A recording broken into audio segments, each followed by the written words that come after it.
Hello, my name is Marcus. I'm the compiler of a collection of therapy quotes entitled 1001 Windmills of the Mind, a collection of advanced self-help quotes taken from what's often called psychodynamic or the psychoanalytic perspective, which long ago, as I understand, is referred to by some or perhaps many as philosophical medicine and narrative medicine, all part of the ongoing process to understand ourselves. In order to understand ourselves, we need to know thyself means know your unconscious self. It's included when you say know yourself. Mainly what it really should say is know your unconscious self, your secret self, your hidden self, your repressed self, your denied self, your disassociated self, your unformulated self, your unthought known self, something known but it wasn't thought, that self, the self that holds the unthought known self, the double self, the secret self, the shadow self, the one who walks with me self, who's not like me, who is me. Someone's living my life and know nothing about him. That's the theory that most of us, we don't really know, we don't understand. We think we're choosing everything, we're doing what we think we're supposed to do, we choose it freely like that. That's humanity's third narcissistic injury. We're not really, our mind is not the master of us. Fully, partially yes, partially no, iceberg metaphor. One metaphor is that you might think you're kind of like if you see the braggadocio doorman at a building. Looks kind of important, you see him, he's visible, he's important, like that. But who really owns and who has more power?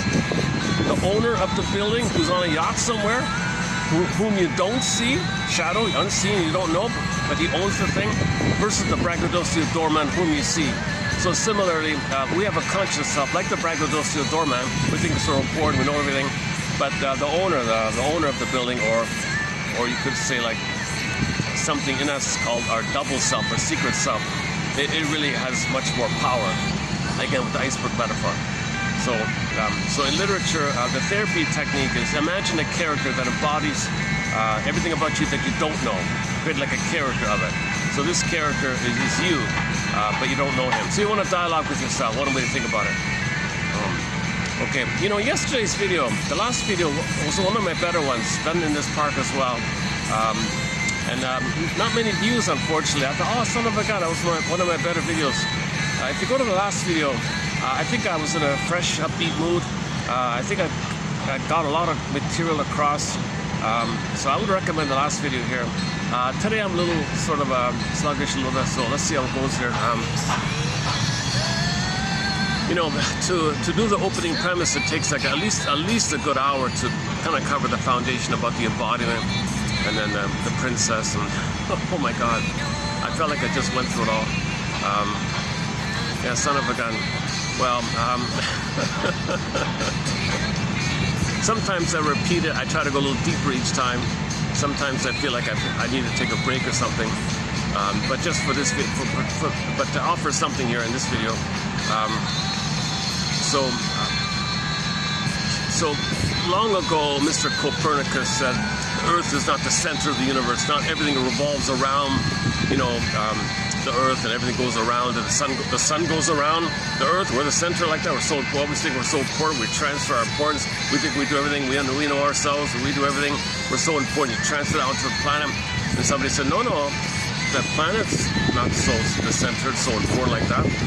Actually, the planet goes around the sun, kind of thing. You know, we're not even what? So it like triggered a personal idea, right? Like we project our personal attitudes outwardly, kind of thing. So that was humanity's first narcissistic injury, that the Earth is not the center, i.e., we're not that important as we think we are. I mean, babies think they're kings and gods, but in normal development, you get out of that, we're just humans in a family, and we have pleasurable qualities called embodiment and beingness and soulmate, like that. Okay, so and then Mr. Darwin came along and said, no, come on, people. People didn't arrive on the planet from some other spiritual dimension, on some spiritual spacecraft, that we came here. We're from some superior other place, and we flew here, and we're above all this petty Earth stuff. He said, no, we're from the Earth. We evolved up from the Earth. We're a little more advanced from the other mammals. We're called a hominid, and only one hominid grew the cortex, Homo sapien. But we came from the Earth, evolution like that. We came from the microbes in the muck, says Carl Sagan in his clip on YouTube, which you can see, called A Reassuring Fable. That's one of his best little clips there. A reassuring fable about 3 minutes long by Carl Sagan. We came for and then the cells finally appeared.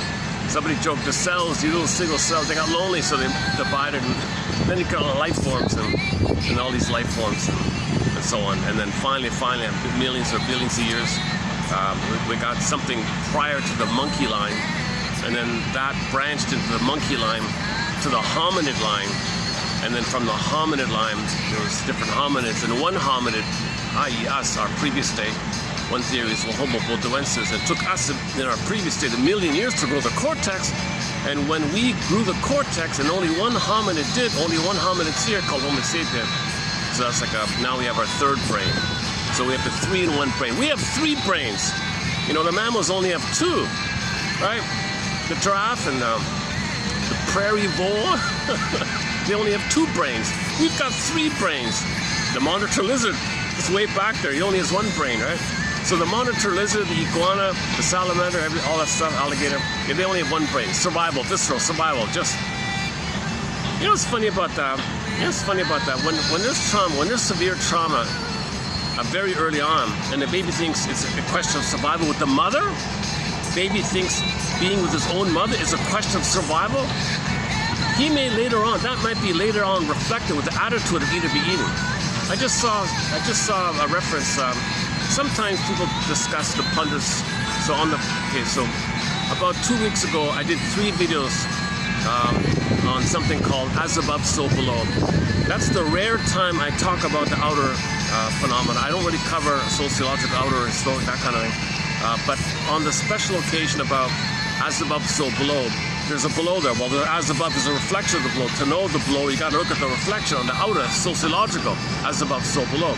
So I did 3 videos recently on how in the outer world, okay, you might see people with this attitude. Well, if you're not at the table, you're on the menu. Like, whoa, what the hell? What's that a reflection of? What's that a reflection of?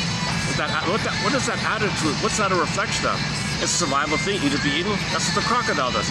Why are we coming from a monitor lizard?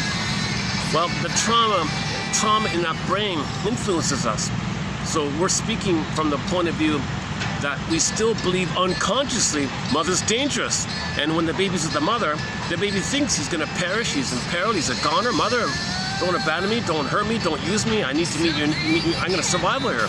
So now the baby enters into eat or be eaten mentality, and the survival brain just cares about eat or be eaten, just cares about survival, eat or be eaten, right? So that's very surprising that's an inference that in the outer world, in the sociological world, we're plundering the planet for a quick buck. Why are we devouring the planet for a quick buck? Okay, so why is there pillaging and plundering like that? It doesn't make sense. Then you waste and you greed, and entitled to get, dump the waste, don't care. Well, that's a reflection that maybe the mother was impaired, the mother had trauma, the mother had emotional dyslexia, emotional warping. Maybe she developed an MPD personality pattern due to the trauma on her end. Maybe BPD, a bully pattern, Yago pattern, etc. That means she's not emotionally available to meet the needs of the baby. The baby's terrorized. Mother, where are you? You're kind of absent here. Yes, baby's physically alive, but emotionally, like embodiedly, like feelingly, beingly. We live from our embodiment, our soul castle, our home within, called the feminine, the beingness, the ontological self, sense of self, that where we make sense, where we live in love in the present, where we got the heart and the body, intimacy, pleasure, and ethics, morality, and virtue. That's the real self, the authentic self, the core self, the heartful self, the true self. It's kind of like that. That gets frozen like that. So the baby has to freeze it up while the rest of it develops. That's because if the mother has something like MPD, for example, that means in her present, she's still living in the past, hoping and waiting for a better past. So in the present, she's still mentally invisibly, unconsciously, the unconscious brain, the unconscious self, the puppet master, the organ grinder is still in the past because that part of the brain doesn't know time, and there's trauma in that part of the brain doesn't know time. Okay, monitor lizards don't know time. So our spine, amygdala, brainstem, tip of that old survival system with it doesn't know time like that. It's funny about that. There's got to be something going on, because I posted recently about, say, 50 shorts, and the views are minimal. I posted a short clip of the monitor lizard that I saw in the park, just walking across, not this park. There's another park, a really nice park at the other end of town. and you can see a few monitor lizards on occasion walking on the grass or near the shore. So I got a glimpse of one of them. It's just like a 10-second clip or something. Whoa, 1,000 views overnight kind of thing. And all my other shorts, like with insights and psychoanalysis insights, and just ignored basically. But the little clip of the lizard. So my first theory was, well, maybe that's a golden projection. We wish our spine could be so healthy, because you see the monitor lizard float, like he waves when he walks. And there's one when he's swimming, you can see him really flow when he swims. So I thought, my guess was maybe we wish our spine could be so fluid and relaxed, and we could have a healthy spine, and maybe the monitor lizard kind of makes us think, gee, I wish I had a healthy spine. I was just guessing around a little bit like that. Now I'm going to update this thing here.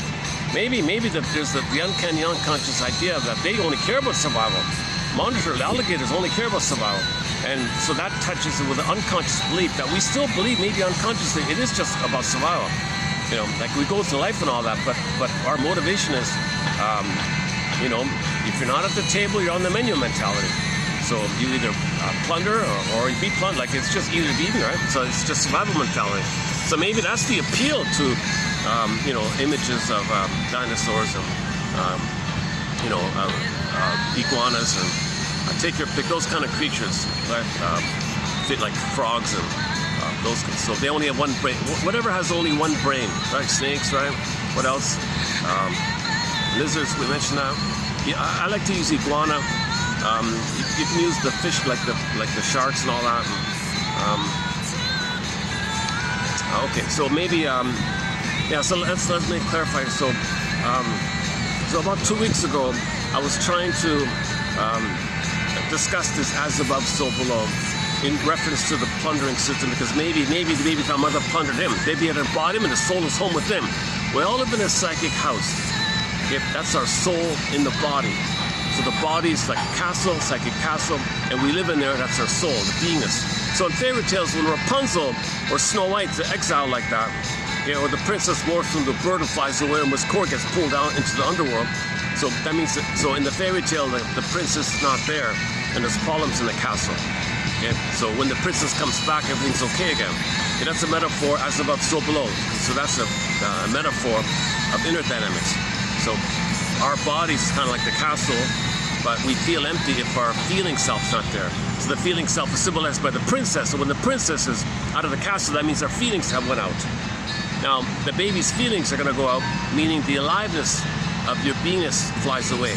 So you symbolize the aliveness of your embodiment, your ensoulment, the alive feeling real alive. You take the feeling real alive, make it a princess. Because that quality is reference to the feminine. And long ago, they would use the moon and the sun metaphor. The moon is still present, the sun is kind of active, so feminine, masculine as energetic qualities, your beingness and your doing. So our beingness is the feminine, so they take the princess. So in trauma, the princess flies away. So that means you're not going to feel real and alive. A related metaphor for this, the pin goes on the collar. Okay, that means under the collar, the emotional body goes flat. So that's like the soul, that's like the princess flying away. When the pin goes on the collar, okay, the princess is exiled, locked in a tower, or whatever. It can take thousands of forms. The Inuit like to say the princess morphs into a fox and runs away. Okay, play the music video called Fox by the singer Beatrice Steele. We play that sometimes. Okay, so the pin goes on the collar. That means the emotional body goes flat. Velveteen Rabbit story. The stuffed rabbit. The Velveteen Rabbit says to the real rabbit, "Hey, real rabbit, please tell me, what's it like to be real and alive? I feel like a stuffed rabbit here. Could please somebody tell me who I am?" They played the Logical song by Roger Hodgson. He said when he was a child, he had some feeling of aliveness. Then they sent him away to the system to teach him how to be a respectable, presentable vegetable. Now he says, I feel like a vegetable, an emotional vegetable. Could somebody, I know it sounds absurd, but could please somebody tell me who I am? We played that recently. I talked about that song a bit already in the last video. Okay, so that's, we got an incredible soundtrack. In these videos, there'll be numerous references to various songs, a lot of TV shows and quotes from TV shows and films, a lot of song references. The Twilight Zone is a major contributor. Man, oh man, there's many excellent episodes on the Twilight Zone as metaphors for the unconscious. Twilight Zone means unconscious. So you see the door there entering into the other dimension. So you're looking within and identifying your traumatic script. And then go to Gabe's story about the traumatic script. So Gabe faced this repetitive, this traumatic imprint, and he was kind of stuck there with the false belief that it's his job to save his mother, but he became dysfunctional in the process of doing so because he had to sacrifice himself to please, and then he couldn't be happy, so he faced this script and said, I want to have my life, you know. Okay, so go to the short section. You'll see 2 clips called Twilight Zone's Gabe's story, or better yet, just look it up. Yeah. So okay, I want to, yeah. So let's so I want this little part here in the next 10 minutes or so. I want to do like a little tag on to those 3 videos I did about as above, so below. So when the baby's born and all that, he needs a continued paradise. The relationship is a metaphorical soil for his budding beauty called the emerging self to blossom so it can stay with him so he can feel. So the budding beauty is the flower like that grows, it blossoms so you can feel the beauty of your feelings, the princess, the beauty, whatever you want. Okay, so but that gets in trauma. Okay, we're talking about betrayal trauma. Mother betrays the baby. Maybe the baby's removed. Where are you, mother? Betrayed. Where you abandoned? Abandonment trauma. Take your pick. So betrayal trauma, abandonment trauma, attachment trauma because they can't attach properly anymore. The secure, reliable attachment's broken. The attachment trauma, relational trauma. Now that because of the attachment trauma, the way they relate is going to be whacked because she won't understand the signals because you need the secure attachment for the rapport, for the communication, for the entrainment, for the attunement, for the rhythm of safety. That's going to be broken. So that's also known as relational trauma, interpersonal trauma, and then you can't develop. That's called developmental trauma. Okay, some people like to say, well, the whole tone of it all is like the ambient trauma, like the environment of it all. So they call it ambient trauma, or the continuous day-by-day micro misattunement, malattunement, again and again, frustration again and again. It's a strain, so some people call it a strain trauma. Take your pick. And there may be a birth trauma as well, to boot, and prenatal or any other kind of traumas. So, okay, so when these traumas take place for the poor baby, first things first, he can't have his feelings. It's a question of survival. He's meant to live and love and come from the feeling self, the feminine principle, the feminine element. He's meant to be that. It's called embodiment. It's your soul. It's your soul. Okay, the yin is the soul. Okay, the embodiment is the soul. Feminine, yin is the same idea. So that is kind of like suspended, so to speak. So the image or the symbol of the suspending of your soul, it could be like Snow White in a coma, or locked in a tower, etc., or exiled away. So now, a very graphic image is from ancient Greece. You got Miss Core, the princess, representing our core self, our heartful self, like our real self, our true self, our authentic self. Miss Core, Princess Core, representing our core, like the quote-unquote more human side of being, the real self, the authentic self, the core self. Okay, so Miss Core's on the field. Okay, when there's a gap between what the baby needs and what the baby gets, there's a gap, metaphorized by the chasm in the earth, the gap in the earth. Some guy calls it the basic fall, like a crack line of the earth, basic fall or chasm in the earth. And then Miss Core gets yanked down, she gets pulled down into the shame. So the yanking down means rejection, so underworld is the emotion is shame. So hell is the metaphor for the emotion of shame. Shame is a burning, biting feeling associated when the baby thinks mother rejects him. So Miss Core got pulled down. I got this chasm there. The chasm, the metaphor of the chasm, okay, in the Disney film Inside Out 2, they put the mind worker called sarcasm. Chasm is a form of anger. Of course there's going to be anger, because anger is an SOS for love. So when the baby's needs are not met, ultimately it's going to lead to anger, sarcasm being one form of it, where all forms of anger means SOS, mother, SOS, help, help, mother, SOS. And then so the baby's pleading, and the most maximal effort on the baby's part to get mother's attention, it's a signal. Mother, I'm signaling. Baby doesn't want to hurt the mother, baby doesn't want to, it's no good for him to hurt, he doesn't think like that. He's just crying as a signal. Anger is just a signal. You see, that's why, okay, somebody said long ago, when you think about trauma at that kind of area, and the baby's out of anger like that, and they grew up with a physical body with a lot of power, they might be operating from this criminalic place of the anger like that. So he said, like, traumatized babies poofed into an adult body not all traumatized baby just poofed into an out-of-body will become a criminal. But all criminals, he said, were poofed up from a traumatized baby state. So there's a little variation like that. So the French proverb was, traumatized children, they're going to be criminals or something. Just oversimplification, but so let's pick up on that point. Let me pick up on that point another time. So in other words, you don't want to give a traumatized, enraged infant who doesn't have mutuality and love yet, doesn't have a sense of self yet, who's desperate for love, and in that frozen state, like magic, like snap your finger, poof, and he's in a body with that emotional state, and he's got power now. Maybe he can drive a car, or he can be an aggressive driver. Whatever. If you give that person too much power, there's a chance he may be operating from this enraged kind of place. Now the baby, now it's ridiculous to call a baby a criminal. You didn't say that. So the proverb was, children are criminals. I mean, babies are criminals. What he meant was, babies didn't get enough love to have their beingness self, to have the heartful self, to come from the authentic self. They're still too early like that. So they're going to be in a desperate rage-like thing. Criminals have an immense sense of entitlement. They got to do something dramatic to get mother's attention. So they're kind of something. So Edmund Burglar has a thing called the mechanism of criminosis. The baby's like a helpless little dwarf compared to the giantess in the nursery. And mother's hurting him. How does the baby get mother's attention? A signal. So in the adult body version of the baby desperate cries, it'd be this dramatic over display of criminalic behavior, because what can get mother's attention? He's got to shock the environment or do something dramatic beyond regular common sense like that. So that's the importance of the babies need mother's love. There's a lot of problems come from this core point when this core gets pulled down, and the core point being the baby didn't get enough love to keep his core. So when you lose the core, that's the trauma. Okay? Attachment trauma, developmental trauma means we lost our core self, our budding beauty, the emerging self. It got pulled down. So back to the chasm image. Back to the chasm image for a sec. Emily Dickinson describes the chasm as a pain so utter. In trauma, there's a pain so utter, it swallows substance up. Okay, this core gets yanked down. And then the person goes into a swoon, she says. The swoon, I think, as I understand it, is that the brain sends you endorphins. It numbs you. It's this spongy numbing thing called endorphins. It's called the mercy to numb you of the pain. The pain's still there, the chasm's still there, but there's this swoon-like thing, like a bridge over the chasm.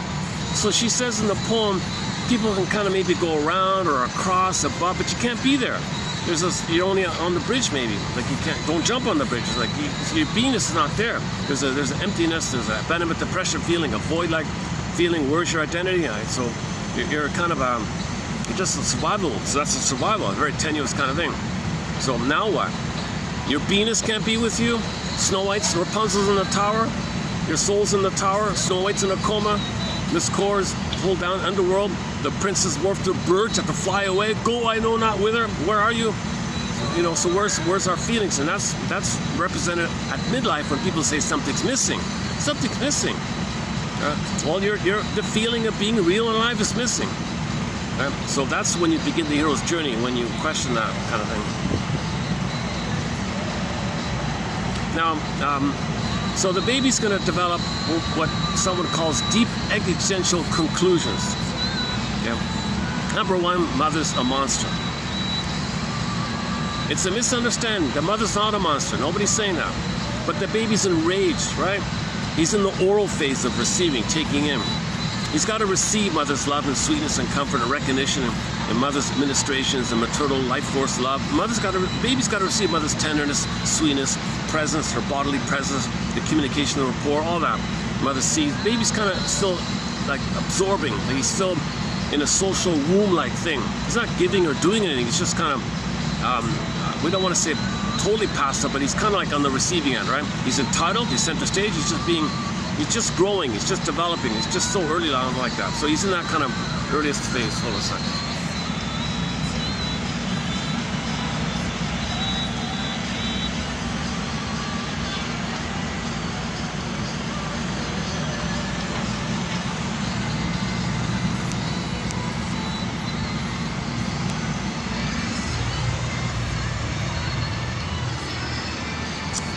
Maybe I need to move my spot real quick.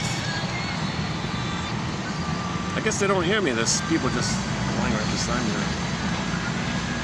Yeah, it's funny about this place. You don't hear people are nearby. You don't hear them. There's just so much noise around here.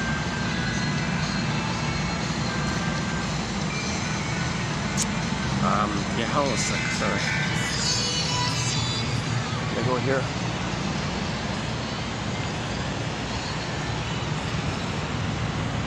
Yeah, let me move it to this other spot here. A little distracting. It's on my side there. Give me a minute to. Let's pull up the song. Oh yeah, I want to play a song. So I'm leading up to something, and this is the song linked to it. So I'll explain the song. This is very unusual.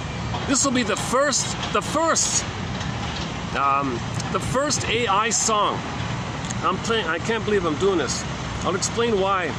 I'll explain my justification in a few minutes. I'm gonna play you a song somebody created by AI. I think somebody just said to the music AI machine, based on this book, give me a song. Take the main ideas of this book and put it to a song. Put it to he calls it a jazz song.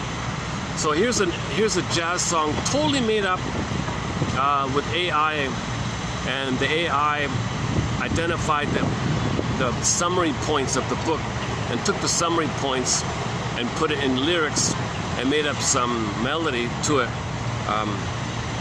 You can kind of tell it's AI a little bit,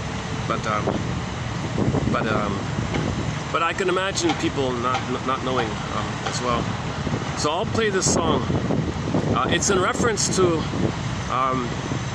how anger in the baby's mind turns into a symbol, an image, because the baby's in a state of pre-linguistic trauma, pre-verbal trauma. It's imaginal. So the baby's anger rebounds in on himself. It's attacking himself. So some kind of scary entity.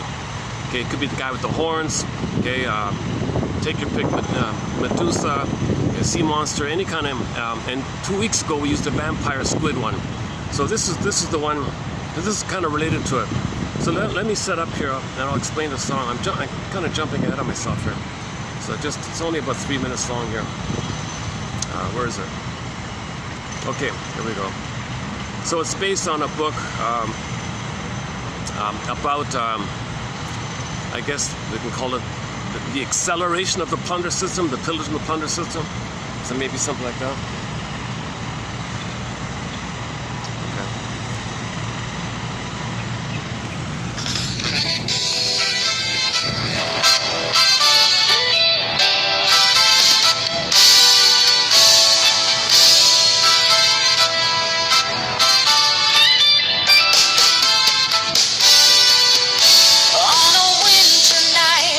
Shadows collide. A secret was forged where the truth tried to hide.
the course. Now we're all slaves to their endless force.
Is that repeating? Okay.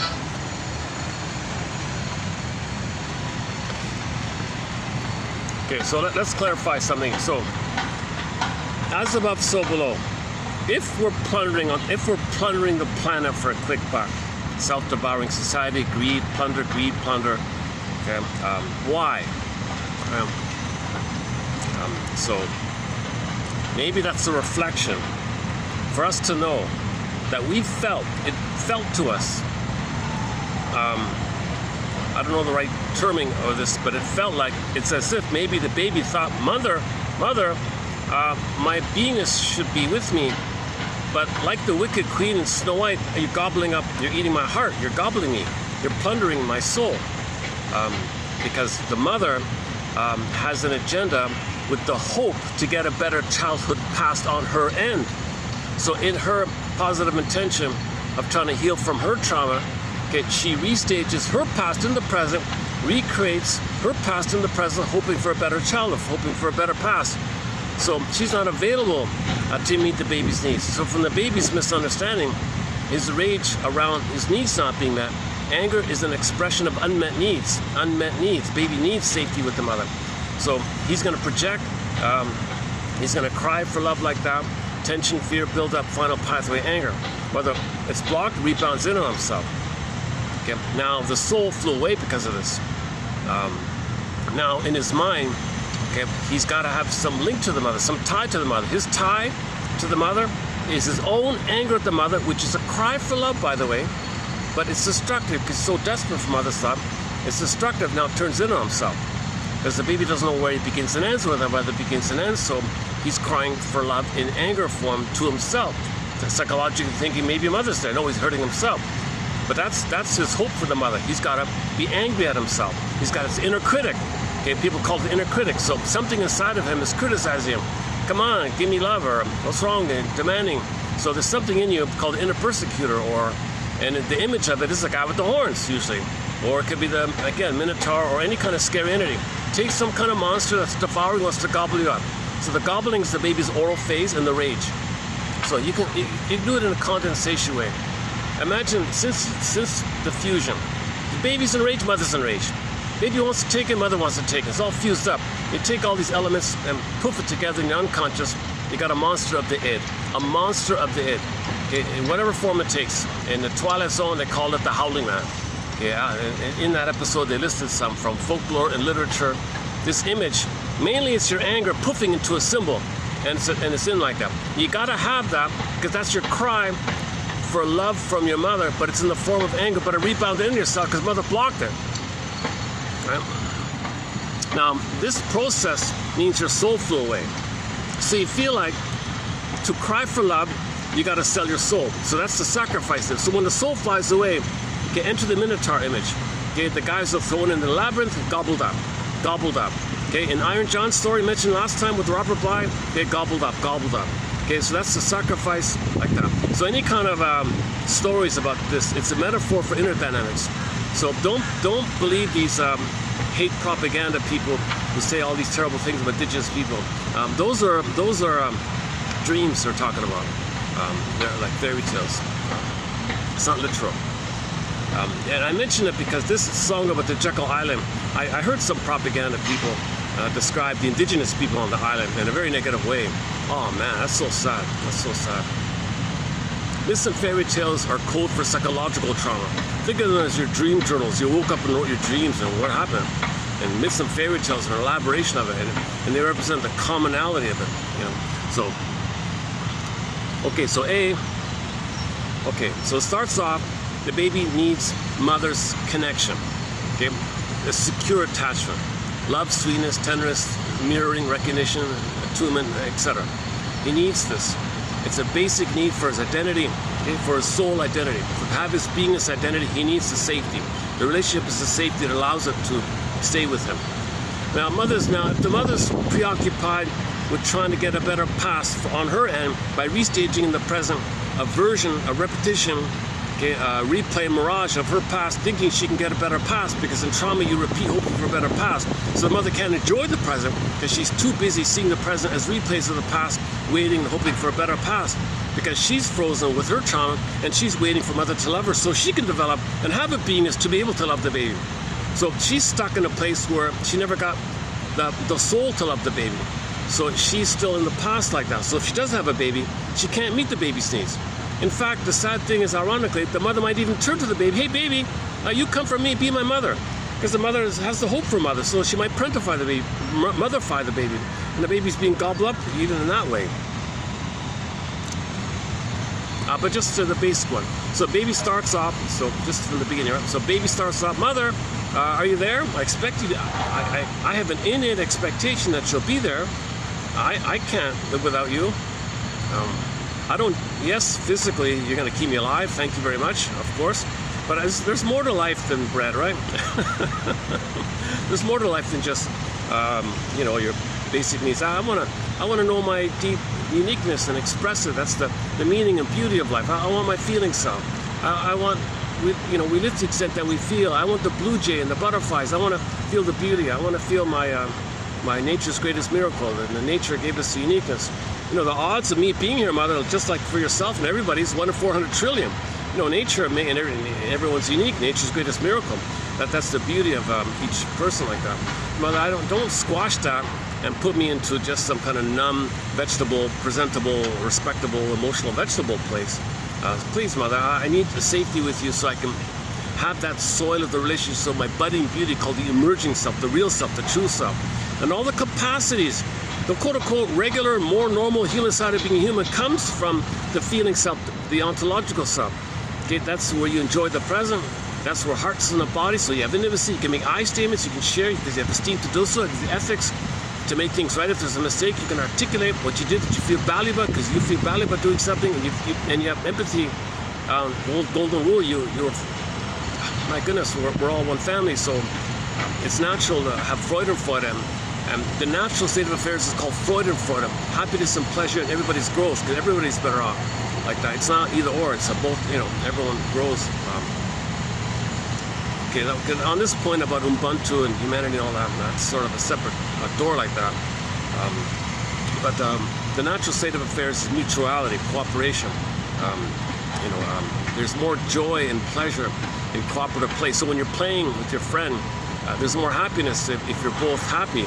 Not someone's hurt, another one's mocking you. That's a perverse of the disturbance of the survival stuff. Because in the survival stuff, the person hurt is the aggressor doesn't want to know he was hurt, so he hurts his friend and he laughs because he gets tension relief playing the mother who hurt him, but others going to play him.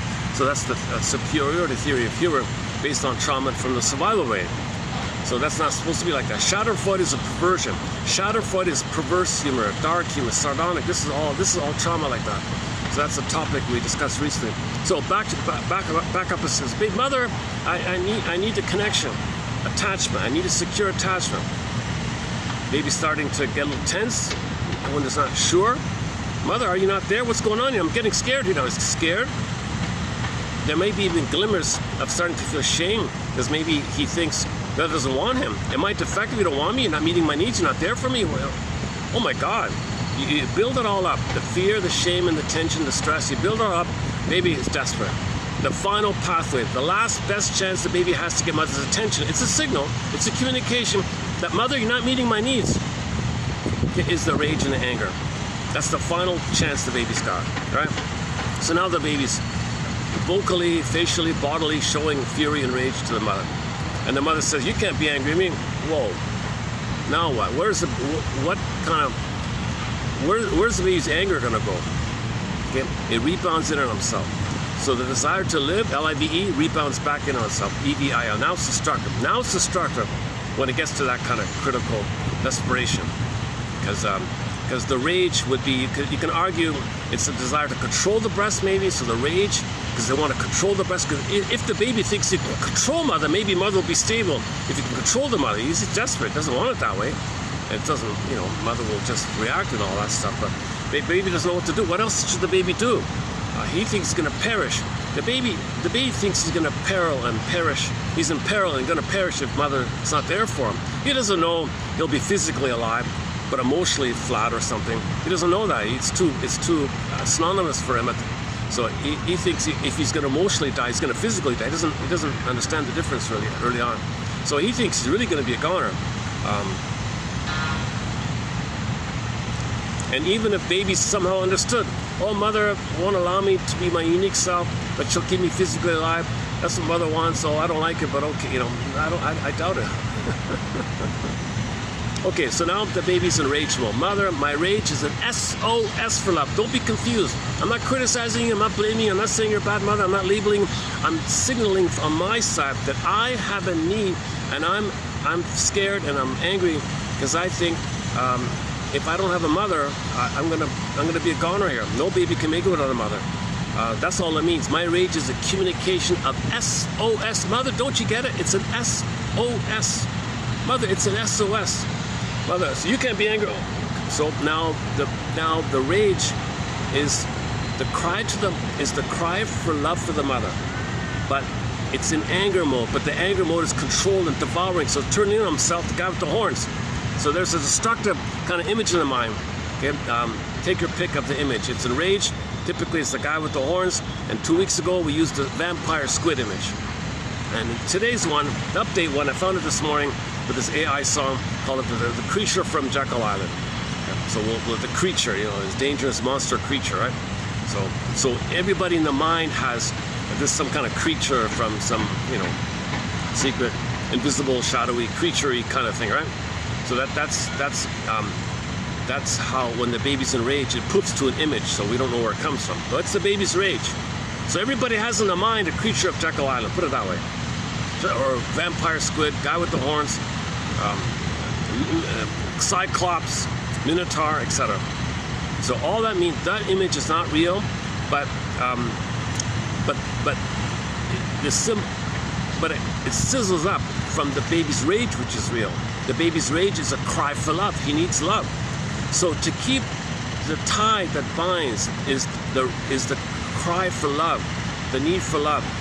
Okay, so this is attachment, hunger, attachment, striving, craving, hunger, yearning, constant craving, constant desire. But it's rage now, but it turns in on himself. But he's got to keep that hope of the link of the hope with the mother by hating himself.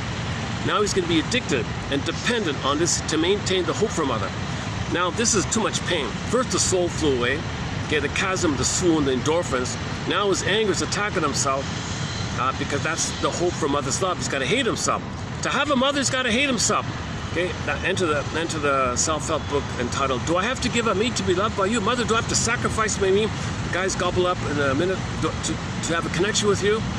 So that's his kind of hope. And so he's going to maintain this hope. He's going to be fixated at this masochistic, painful thing where he's in pain because he's attacking himself. The inner critic, right? The creature inside his mind, this imaginal thing, the invisible kind of thing is attacking him. The attack is really the cry for love to the mother, but it became destructive and started to turn around on himself. He now wants to control himself, trying to extract mother, but he's not the mother. But in the beginning, the baby doesn't know where the mother is or where he is. So he thinks he's reaching for the mother when he hates himself. So when the baby hates himself, he's still looking for mother's love. You see? Now, how to deal with this painful, very painful thing called humanity's fourth narcissistic injury. This point here by Edmund Berger. Somebody thinks that's, oh yeah, the first, second, third, right? So we'll finish those Freud's narcissistic injuries later. Somebody thinks that's the fourth one. So the pain of that, Berger says, now you have to cloak it. More specifically, sugar coat it. You got to sugar coat. Okay, that means you're going to repress and be dependent on the sugaring to sugar over the pain of what's going on here. That means you're going to libidinalize or sugarize or make pleasure this pain called psychomasochism. You're going to pleasurize or libidinalize this pain. So that's the sugar coating idea. Now the sugar coating idea means you're going to be active in pursuit, okay, of the chase from mother. Because when there's trauma, you look for mother. So you look for symbols of mother. Mother hurt you, but you gotta, it's diverted, so to speak, to a symbol of mother. That part of the brain doesn't know time. It's got to reach for mother. It hurts you, and I got to reach for mother. It hurts you. You reach, hurt, reach, hurt. So this is the painful loop. Okay? This is called being a love fugitive from the love that you seek. The baby's now a fugitive from the love that he seeks. Okay? I usually refer to the TV show called The Fugitive. Richard Kimball is a fugitive from the justice he seeks. Okay? Go to the last video for discussion on the classic show The Fugitive. He's running on the road. The narrator says, there goes Richard Kimball. So Richard Kimball is a character in a TV show where he's a very good doctor. He's a hero. He's like a super doctor. Very intuitive, intelligent doctor. Saves everybody. Episode after episode, he saves everybody's life. Saves the children. Saves all the people. He's a great doctor. But he's being chased because he's accused of something, but he didn't do it. He's obviously a good guy. But it's a metaphor that in the mind something's chasing you. So in the TV show, you see him running down the road. The narrator says, oh, you see Richard Kimball running on the road. Do you think the road's his home, do you? Is that what you think? Oh no. Richard Kimball is a fugitive from the justice he seeks. So the baby is a fugitive, a love fugitive from the love that he's seeking, but he's running away. He's running away from mother, the pain of mother hurting him, running away, but in the running away, he's looking for her while he's running away. You got this painful looping thing. Now with time, so that this herein is the nature of the confusion of trauma. You got babies trying again and again. It's called repetition compulsion. No, lizards don't know time. Trauma in that part of the brain. Repetition compulsion means you gotta try again. The pain compels you. Mother, I'm in pain. Where are you? Mother hurt him. I'm in pain. Where are you? I hurt. So you're in this compulsive disturbance where you gotta reach for mother, but she hurt you, and the pain makes you reach for mother. And you don't know because of the timeless factor. You don't remember that mother hurt you, but you feel the pain that pushes you to reach for mother, and you don't remember that mother hurt you, and you're doing this looping kind of thing. So this is this looping kind of thing. Okay, is metaphorized by grooving it on a 45 disc record. You carry this record with you everywhere you go, and in linear time, when you go through life, you play your one and only tune. You play the record. Okay, you more benignly, you play yourself. Search for a symbol of mother. Okay, cookies, food, material, ice cream, drinks, whatever. Something symbolic. You might think it's sweet or comforting, should serve you, make you feel safe. Something symbolic. Enter advertising. They sell their products by describing their products, by describing the product as having the functions of the placenta, the breast, or just the overall mother in general. So you're uncannily looking for mother. So you buy the product unconsciously. That could be mother. That's a symbol of mother. So that's the hope. Like that, that's benign, so you're rejected. So you're repeating the original thing. You reached up, rejected. Okay, back to Miss Dickinson. A great hope fell. You heard no noise. The wreckage was with him. Oh, cunning tale that let no witness in. Okay, the baby had a great hope for mother. It fell. You heard no noise. The wreckage was with him. Oh, cunning tale. Baby, that's the unthought known. Oh, the tale is unknown, unthought known. Okay, the scarecrow has no brain. You can't think it. The guy's got no brain. We can't think it. It's known, but we can't think it. It's in the body. The heart flew away. Tin Man. Feel disembodied, lying. And so it's fragmented. We can't know him. Okay, that let no witness in. Now we can't even observe it. So that's why at midlife you got to make inferences. You observe it by having inferences. So back to Miss Dickinson at midlife, she said, "I have a lantern and searching for the clues of the piece of the puzzle here." Okay, Theseus has the thread. Perseus has the reflecting thing.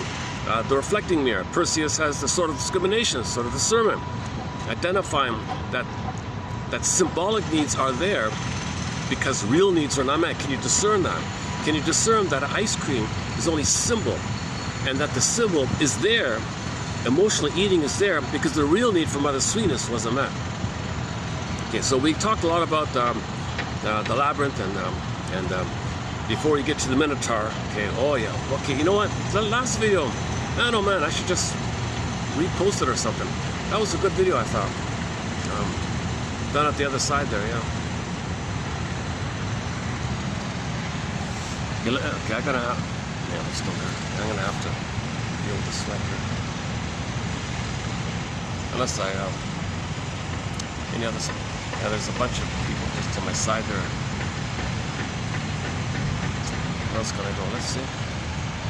I'm always kind of limited. It's a little tiny park, a nice little park, but it's really kind of limited.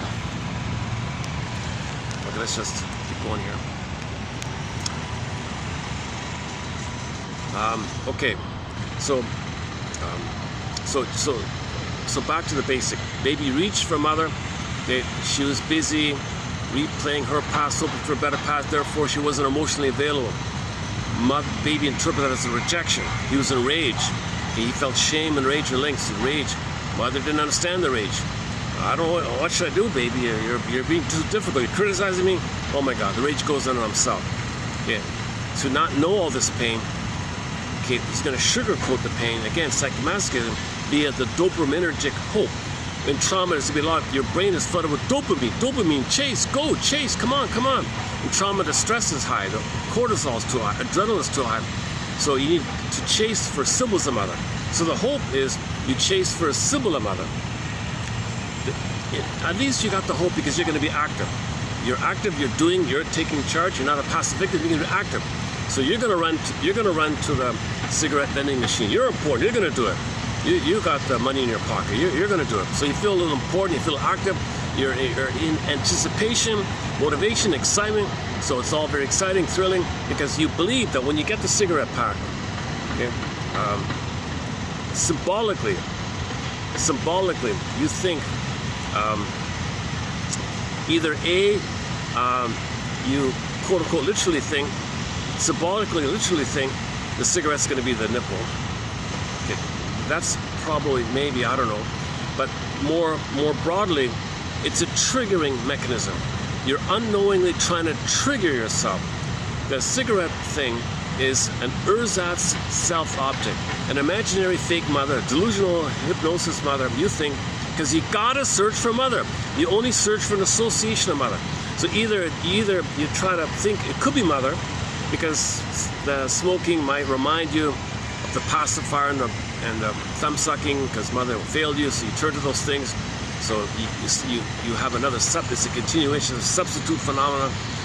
But more broadly, it's the imagination.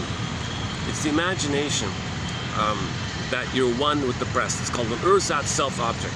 So the breast mother, the first mother is the breast mother. Baby's one of them. The breast functions as a self-object, written as one word. Self and object, one, they're one. Baby owns the breast. It belongs to him, he thinks.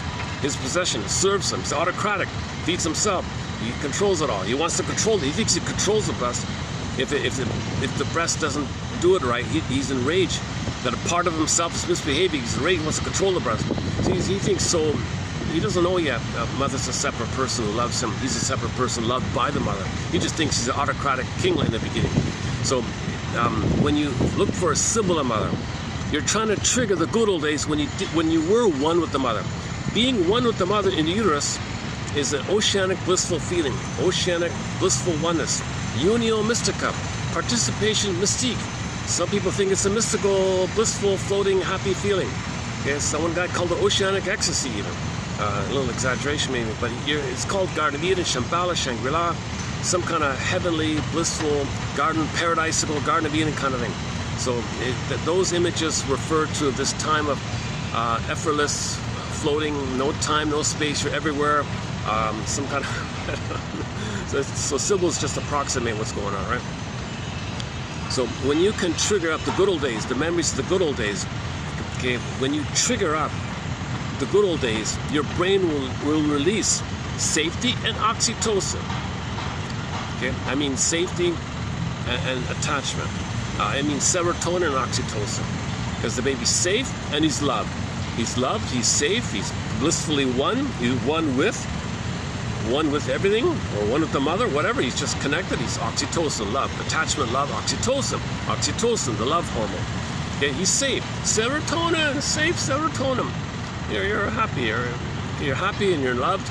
So you want to trigger those feelings, which blip up briefly over and above the setting of too much stress and painful chemicals of survival. You can't live with all that stress. You need some relief, so you want to blip up the happy chemicals that's above, that's going to be above. But it blips down, chase, blip up.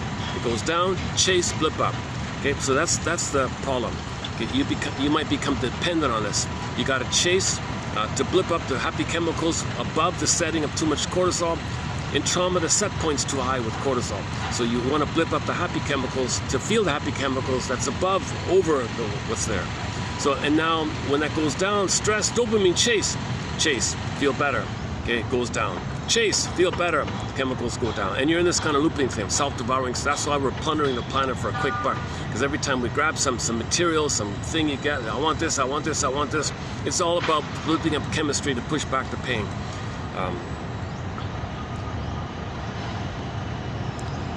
Okay, so this pursuit thing, that's the sugarcoating idea, to make you unaware of the major crime of this pain. Mother failing you and you attacking yourself, this is a major crime in the system. So Berger says you're going to confess to the lesser crime. It's your quote-unquote pseudo-activity or pseudo-aggression or rescue station kind of idea. He has all these phrases for it. So you're going to do these other things. It's defensive living, it's neurotic living, it's neurotic stuff, it's addictive stuff, it's repetitive stuff, it's oral fixation stuff. All these activities, okay, it's from the timelessness of the trauma. You're fixated at the rejection. But these kind of things is hoping for love in the past. You're hoping to mother love in the past. You're hoping to get mother's love in the past. Okay, so you think maybe that if you eat a cookie, magically, mother in the past will have loved you. Eating a present in the cookie, mother loved you in the past. What? Doesn't make sense. That's the nature of trauma. The modern lizard doesn't know time, but there is time. Now, enter the cortex. If we're so intelligent, why can't we figure this out? Well, the pain co-opts the cortex. Hey, cortex, give me some flim-flammery, some duplicity, some propaganda, some trick, PR trick. Give me some rationalization, justification, some belief, some excuse. Make up something. I don't care. Give me a slogan.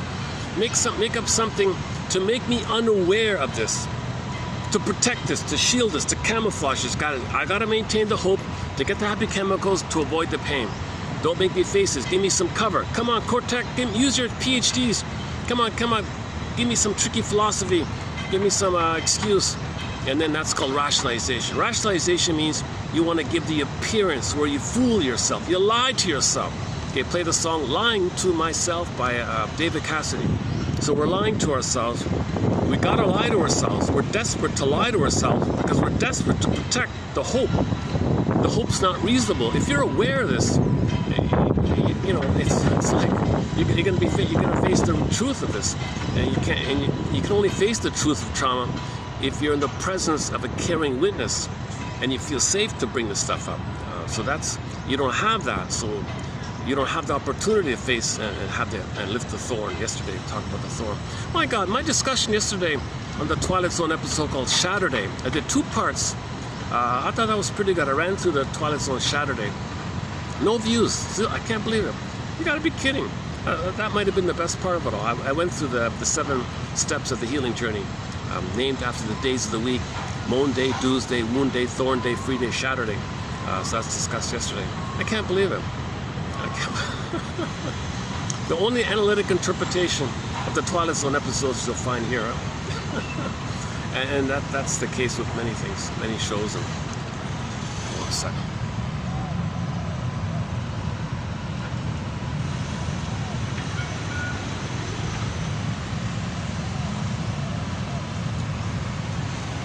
Let me just take another little break here. Let's play that song again. I'll talk about the song in a minute. One second.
human soul in the balance of weight.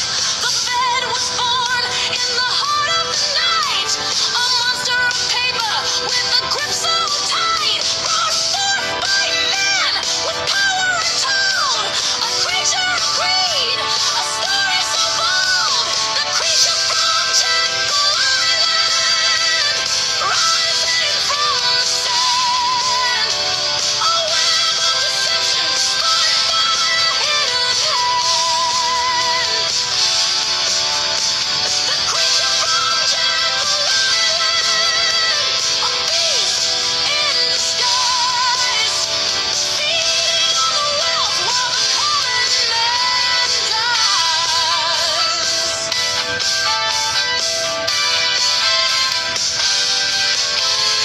Behind closed doors we shape their fate, a currency born to manipulate. They pull the strings and they set the course. Now we're all slaves to their endless force.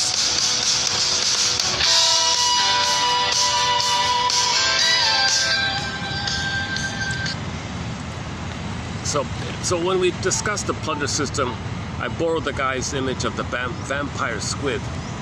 So it can take this scary image in the mind, mainly your rage rebounding on yourself, devouring, desperate. It's a cry for love.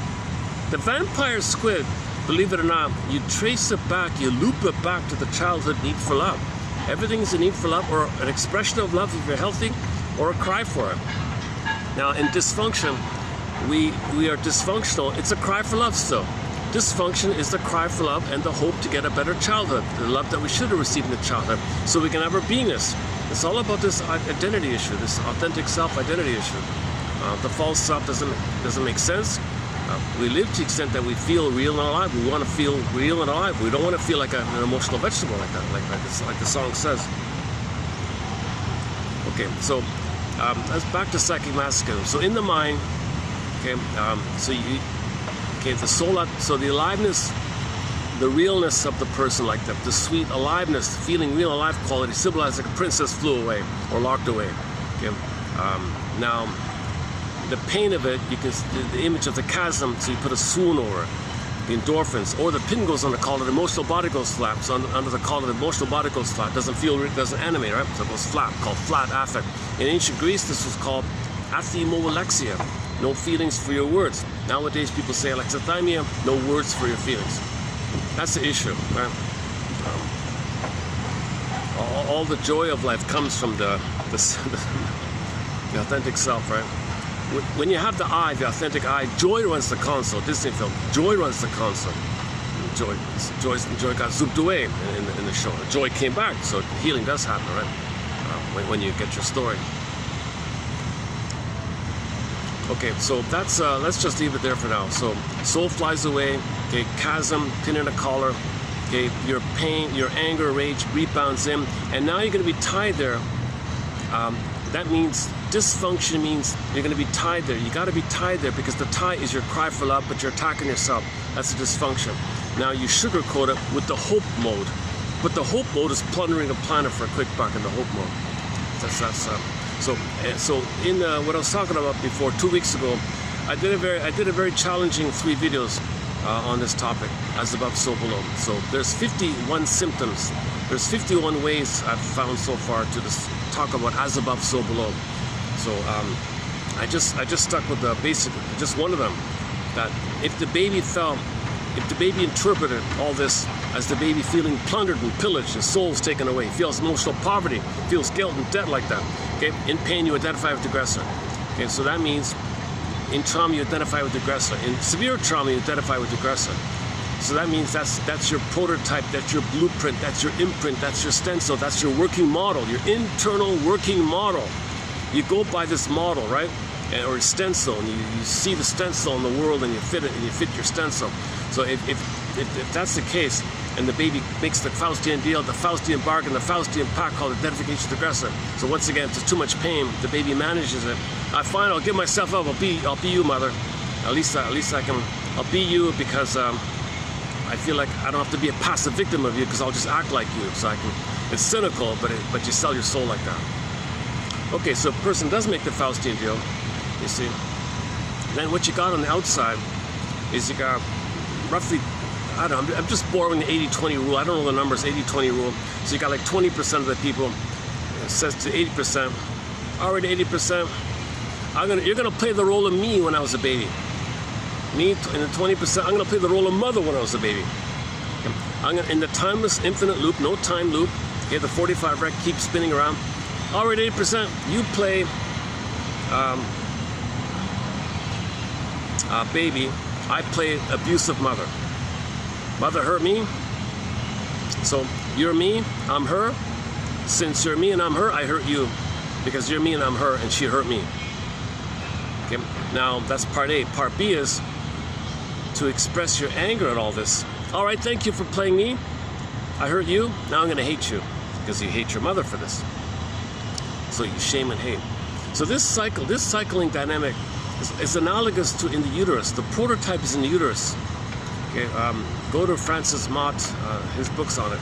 In the center vein, all the goodness is sent down. The waste elimination goes up the other veins. Okay, the medical profession uses the symbol of the staff and the snakes, right? So the staff is straight down. That's the vein.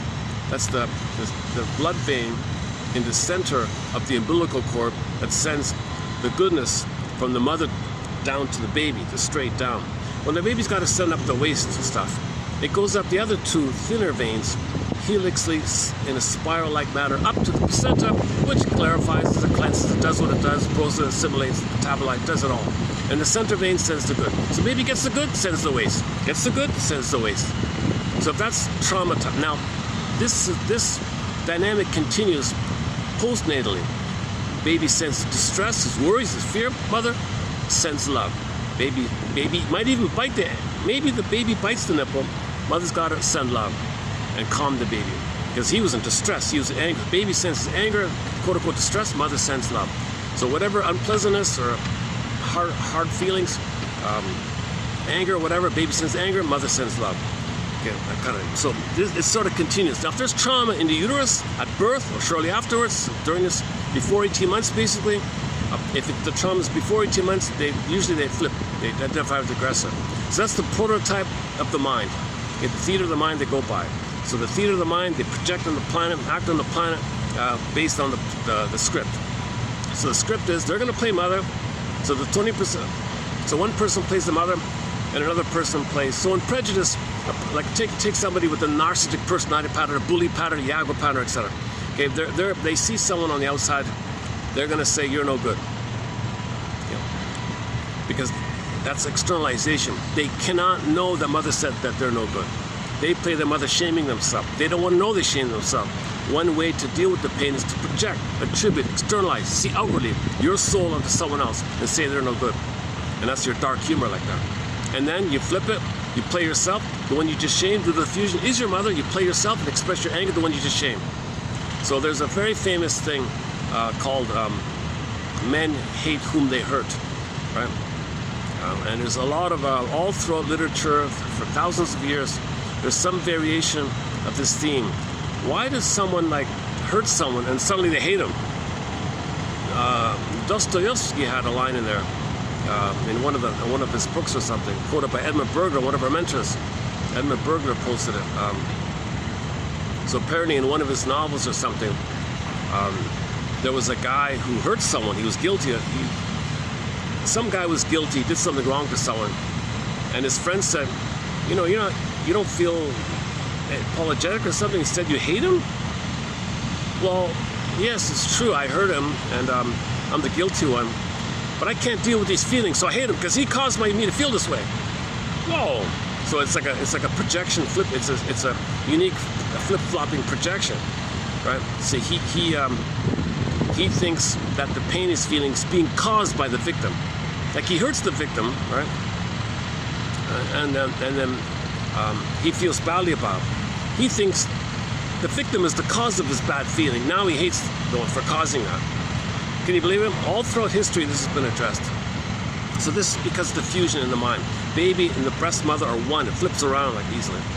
That's why people with trauma before 18 months are master liars, master manipulators, They can flip-flop and duplicity and double think and double talk and double speak and double this and double that.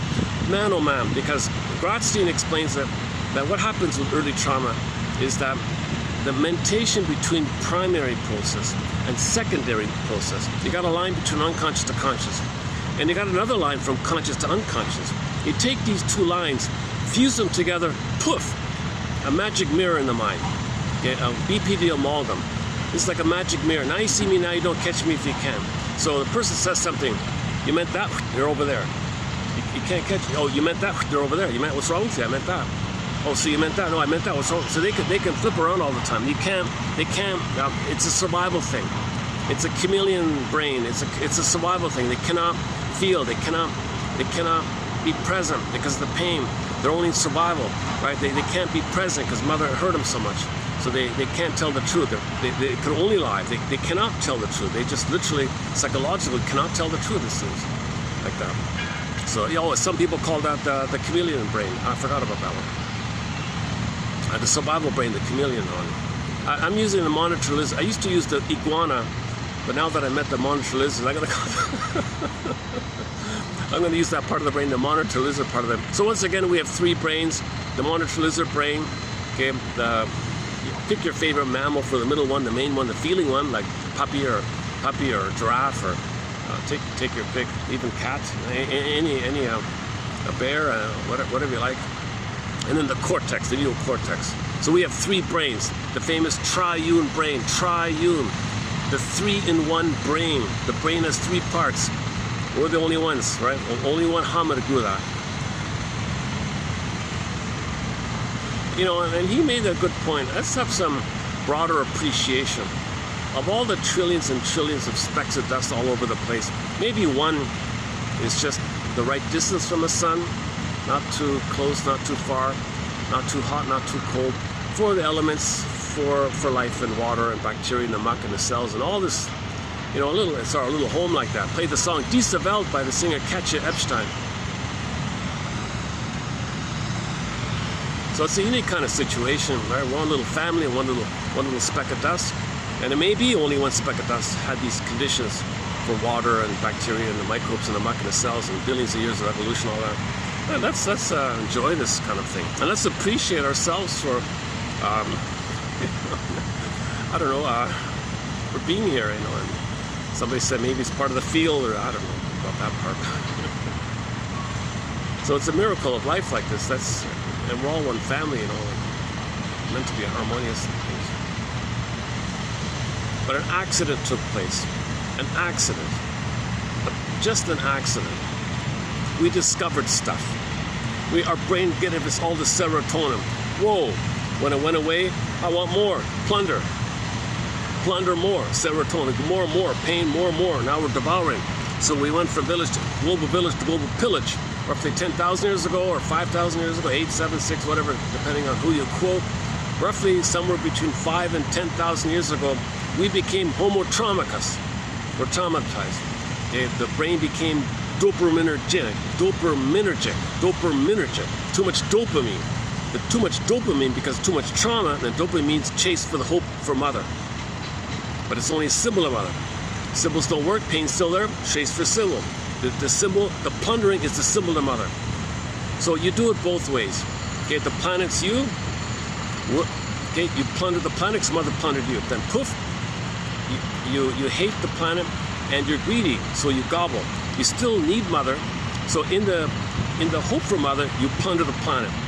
Mother Earth, right? You come on, mother, come on, give me, right?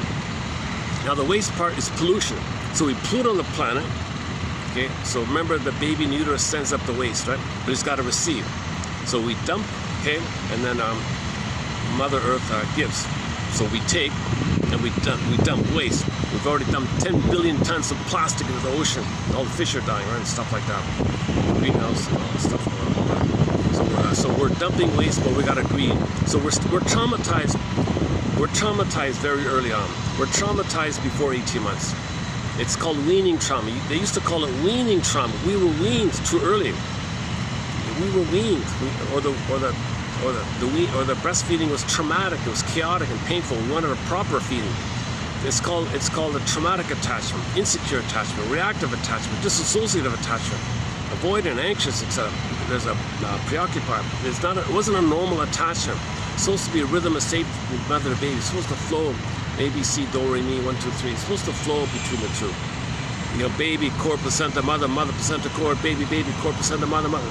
Maybe we need an AI song. Hey, AI, can you create a song about that flows between the baby and the mother, and what the baby needs, and how the mother picks it up and supplies, and make it melodic and flowing, make it as flowing as you can. maybe that monitor lizard clip, it had the flow like that, the way they swam. You know, maybe that's supposed to be the interaction, the wave between the baby and the mother is supposed to wave and flow like that. Maybe the appeal of that monitor lizard clip, if you look in the short section, you'll see the water version of it, or the walking version. But the water one is very clear. I got two clips. The water one, he had that kind of wave like that. Maybe it feels like I'm missing that kind of flow with them. I didn't have any kind of rhythmic flow between safety and happy, blissful flow. Yin, yeah, maybe yin and yang, maybe like the flow back and forth. Does that work? It's called the rhythm of safety, right?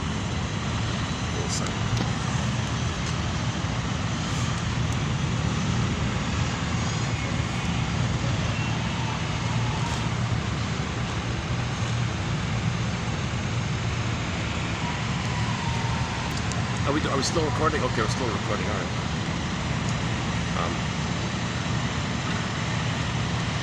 Okay, so just to recap here. So, in the mind, we ended up with an image. It's devouring and it's gobbling. Okay.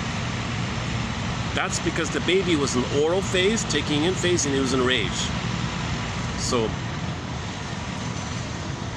it reflects the trauma there, and it's still there, and it puts it on himself. Now he's got this thing attacking him. So I used a vampire squid last time, okay, because some people describe the outer world, okay, the plundering the planet. Okay, so the Jekyll thing was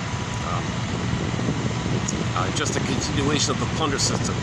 So the plunder system says, okay, I'm not going into the mechanics and the details of how the plunder system works. People can get very caught up on it, and maybe it is useful because maybe it does lead to the conclusion of why is this going on? Why is this happening, right? But anyways, so there's different authors on YouTube. You can find out about it, but I don't know if you say AI. How does the plunder system work? Okay, so what we did 2 weeks ago was the thing called somebody had a quote about the two economies on the outer world. So in the outer world, you have a real economy, goods and services, right? And then you have this quote-unquote financializing, scheming, shell game thing that siphons and sucks up. Okay, so the real economy is under pressure because it's always being siphoned up. Vampire squid idea. So they would call the short sellers and all the speculating kind of things, and printing money and speculating, this sucking kind of thing. Okay, so just as there's two economies on the outside, okay, real economy and this thing, this system, this abstract system that's sucking, okay, so you can call it Main Street or Wall Street or something, okay. That's a reflection that inwardly, in the mind, we have a real self, trying to be real, trying to be authentic, but something is preventing us, something's sucking us, something's draining us. We're trying to be ourselves, but there's a vampire squid in the mind, okay, same idea. So, but that vampire squid is your cry for love. It's your anger turned to anger, but hitting yourself. So in the outer world, the Wall Street system and all that, the plundering, the short selling, let's just call it short selling system, 99.99 cents, so-called quote-unquote financialized economy, money economy. You're not making any good or service. You're just finding a way to siphon, to extract, called the free lunchers or whatever you want to call it. And the confusing thing is, we do need some kind of, but that's minor what they do, right? So what happened was a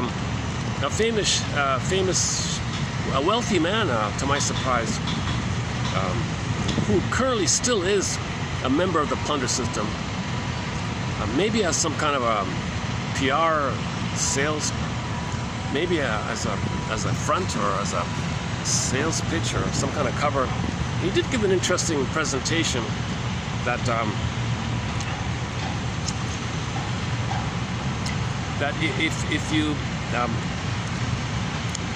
if somehow the short selling system could allow voluntarily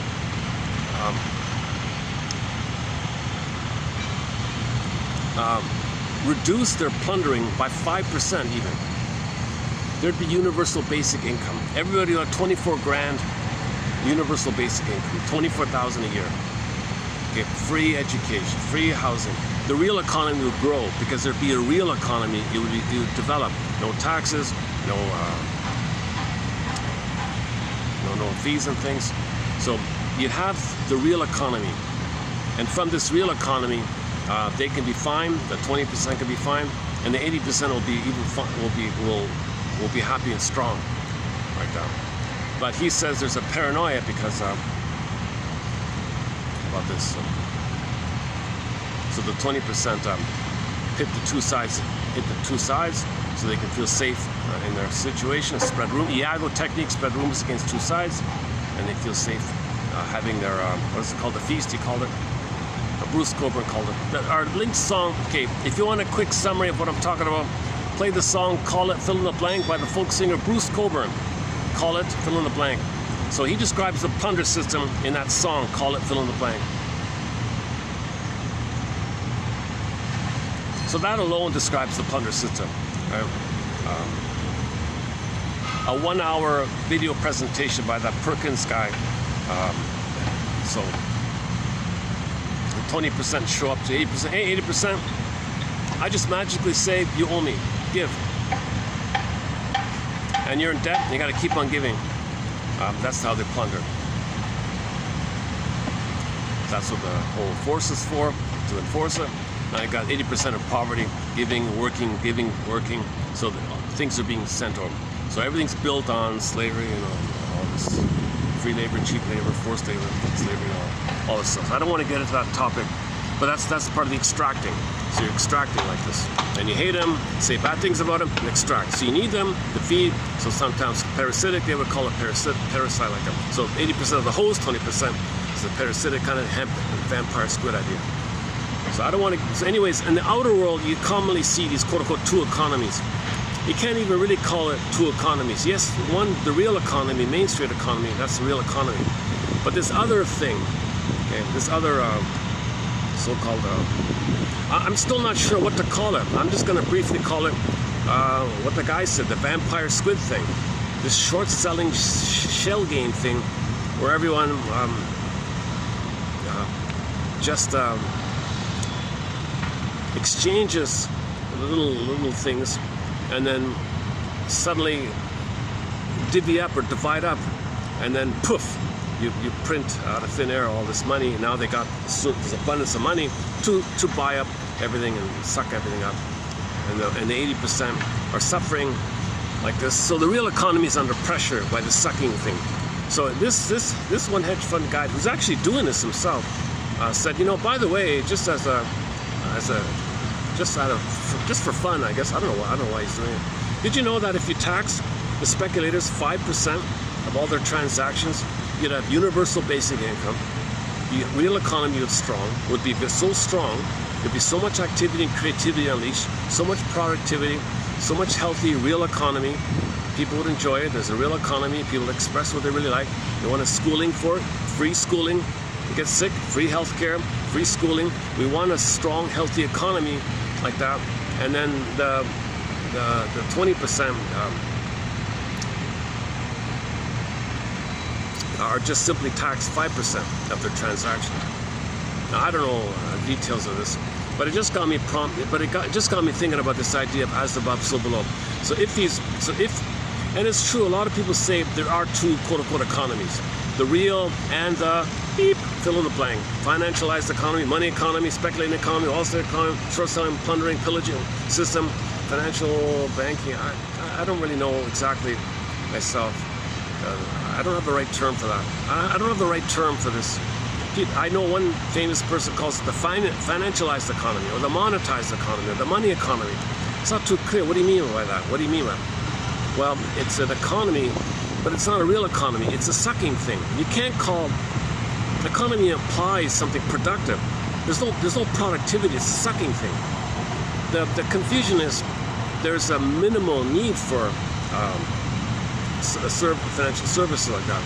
That's like 2%, minimal. It's very minimal.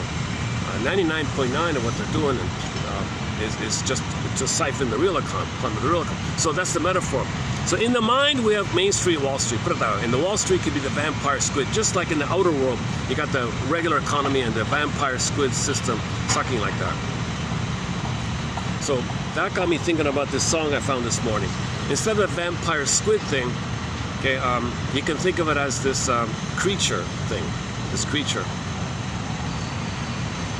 So everybody's heard of this a million times. It's no big secret, right? How'd it go again? One professor said to maintain the plundering and the pillaging,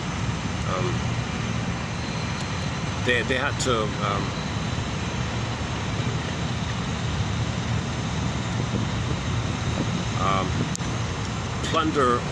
turn potential competitors to plunder Africa into vassals or something.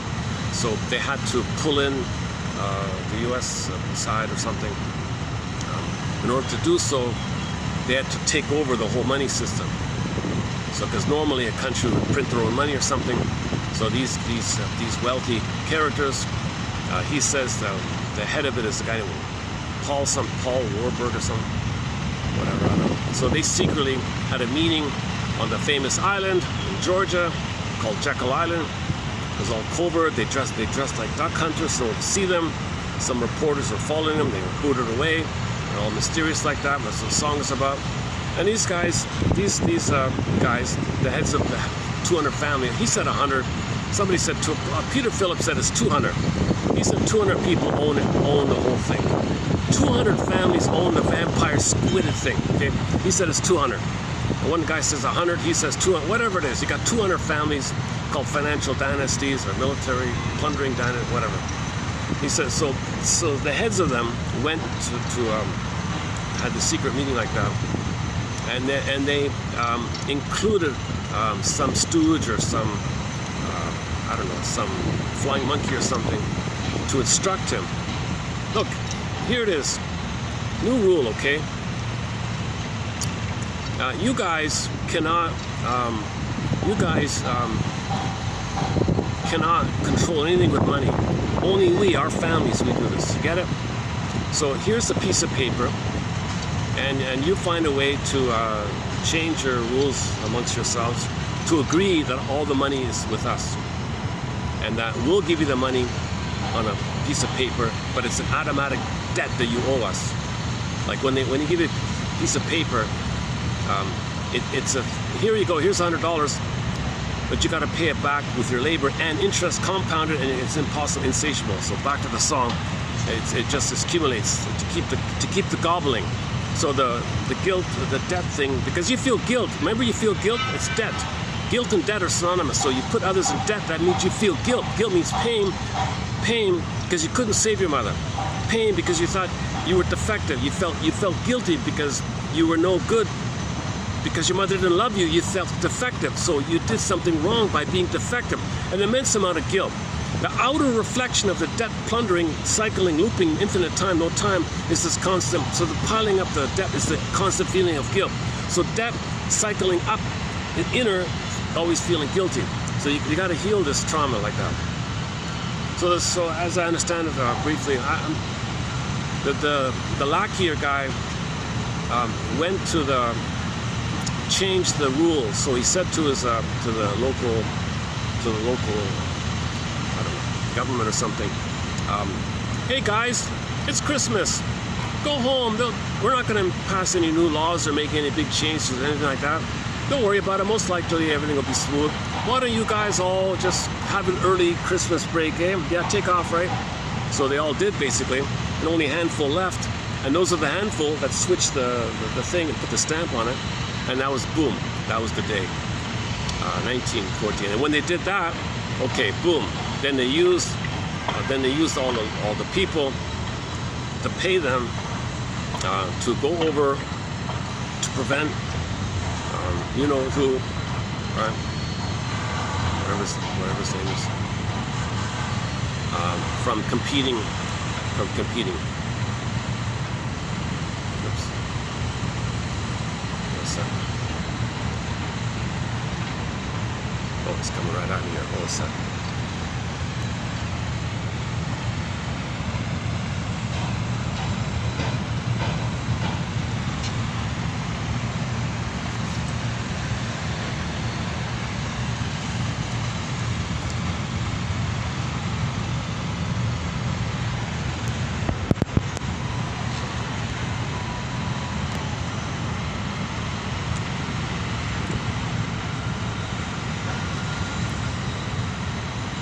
So there's a professor from Belgium who discusses the plunder system also.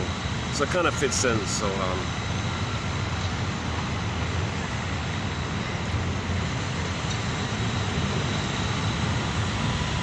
the 200 financial dynasties, whatever, they want to keep their thing going.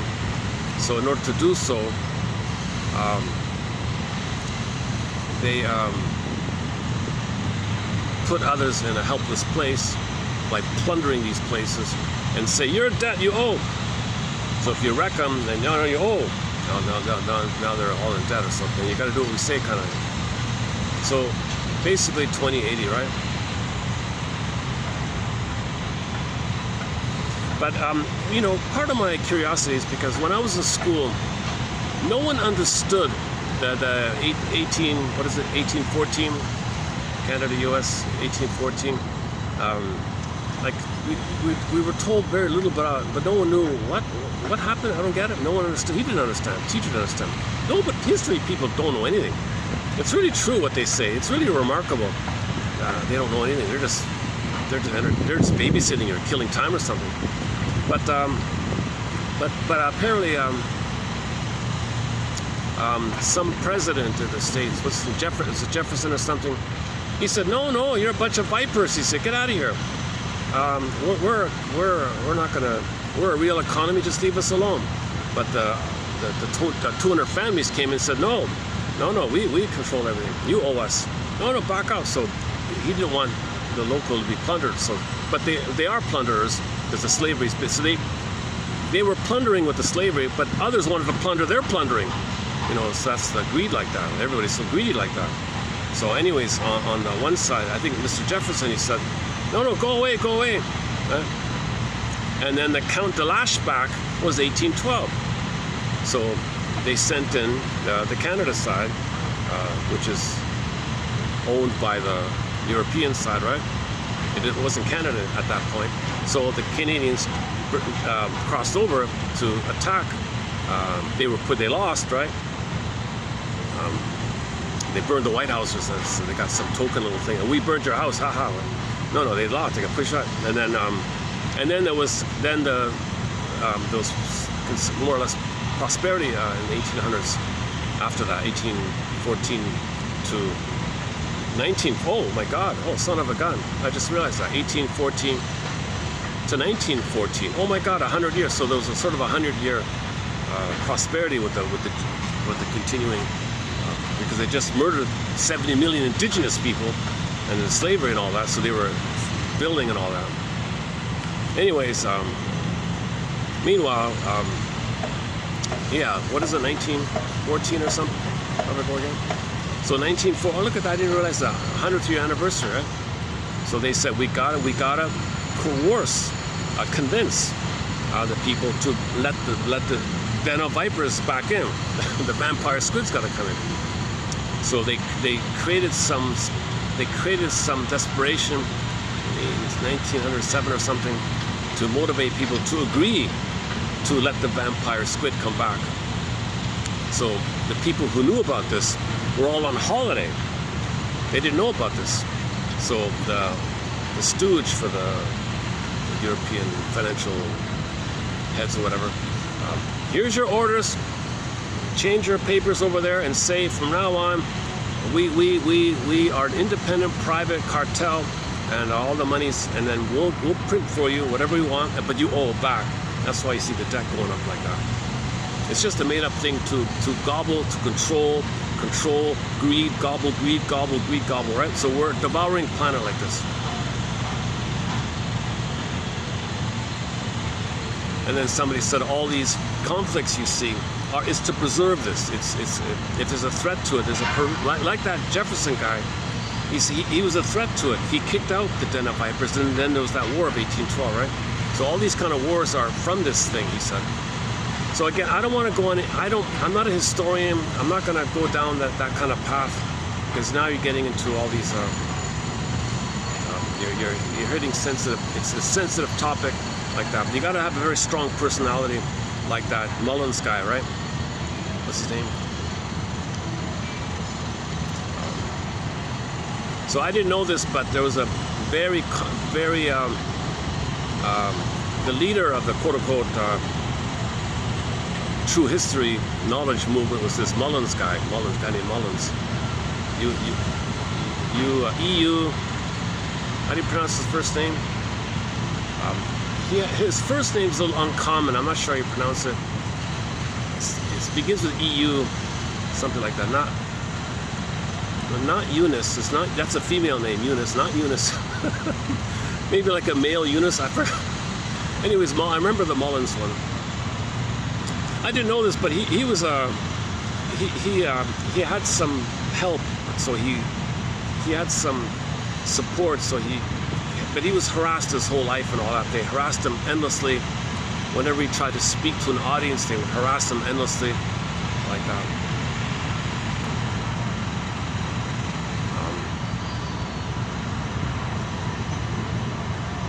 And when he is going to speak somewhere, people freaked out about it.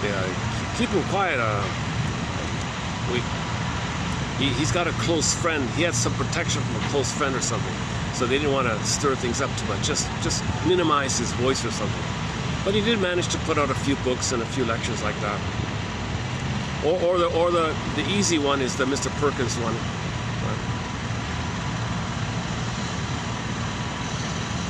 There's a book called Giants, a guy named Peter Phillips. I mean the professor of a university somewhere, Sonoma or California, some professor there. When I say that name, I mean the professor, like that. A book called Giants. That's where I got the 200 for. He says it's 200. He says it's 200. 200 dynasty families run everything, and they own the entire apparatus of the vampire squid mechanism, where they can live like kings all the time and 80% suffer. And there's always a paranoia, they said, because they're afraid of the 80% knowing this, so they might rebel or something. So confuse, distract, amuse, misinform, propaganda, confuse, propaganda can be print out false this, false that. Universities have idiotic professors and give them PhDs, give PhDs to idiots and give them jobs so they confuse people. They have this whole mechanism to dumb people down, stupefy people, keep people ignorant and unaware. There's a whole apparatus like this.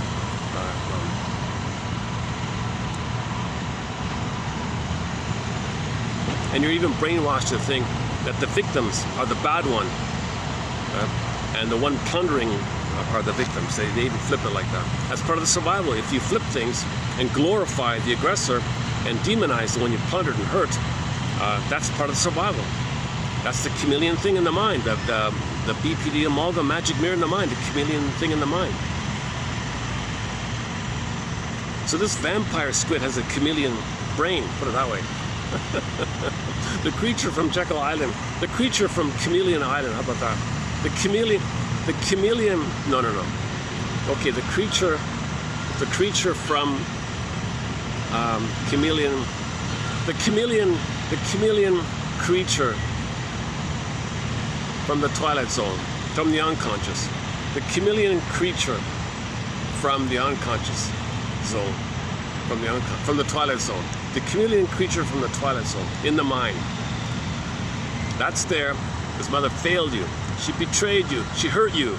Your anger created a poof, this chameleon creature in your mind. We don't know this. How do we know this? How do we heal? How do we get a story?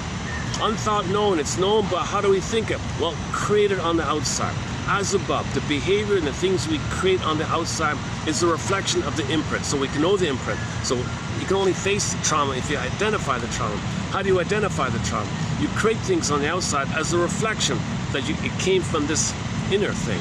Right? The inner thing is the psychic structure of a real self, Main Street, real self trying to be there, your soul trying to be there, but there's the memory of your own anger attacking yourself, plundering you, diminishing you, putting you down, you're trying to be you. So you got this inner conflict. So just as there's an inner conflict like that, the two outwardly there's an outer conflict. Call it the class struggle or call it the 80 and the 20, what do you want to call it? Whatever. But someone, I don't think people appreciate the boiling frog phenomenon. Like this thing about the boiling frog, right? So we all know the story, right? If the water's boiling, you put a frog in it, pop, he pops out, right? He hops out. But if the water's lukewarm or tepid or even cold or something, the frog will just sit there, and you slowly, gradually, he gets used to it. He doesn't notice it, gets used to it. And by the time it's too late, he's all drained. He has no energy to hop up, so he dies, right? The boiling frog. This can be applied to numerous things, right?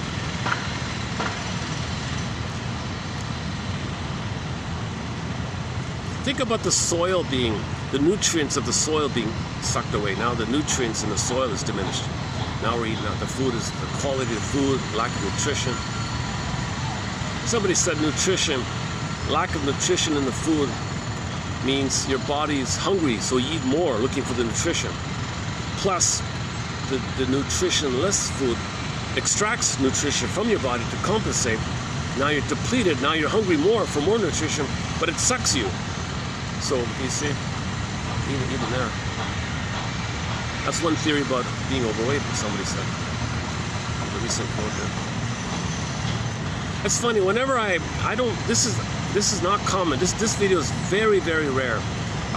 Once in a year I might get on this topic. This year it's twice, 2 weeks ago and now today. I don't usually go on this kind of topic. I just wanted to update the image.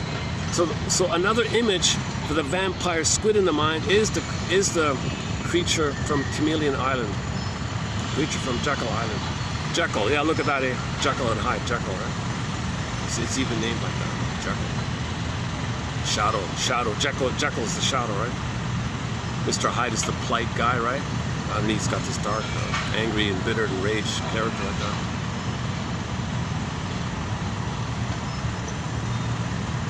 I don't know if this song is copyrighted. Yeah, it's called The Creature from Jekyll Island. So I'm only aware of 2 books on the topic. The one by Mr. Griffin, The Creature from Jekyll Island. He's the guy that coined the term The Creature from Jekyll Island. And this Mullen guy, EU something Mullen. Use.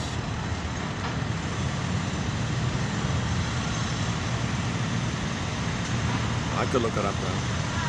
I just recently saw his name.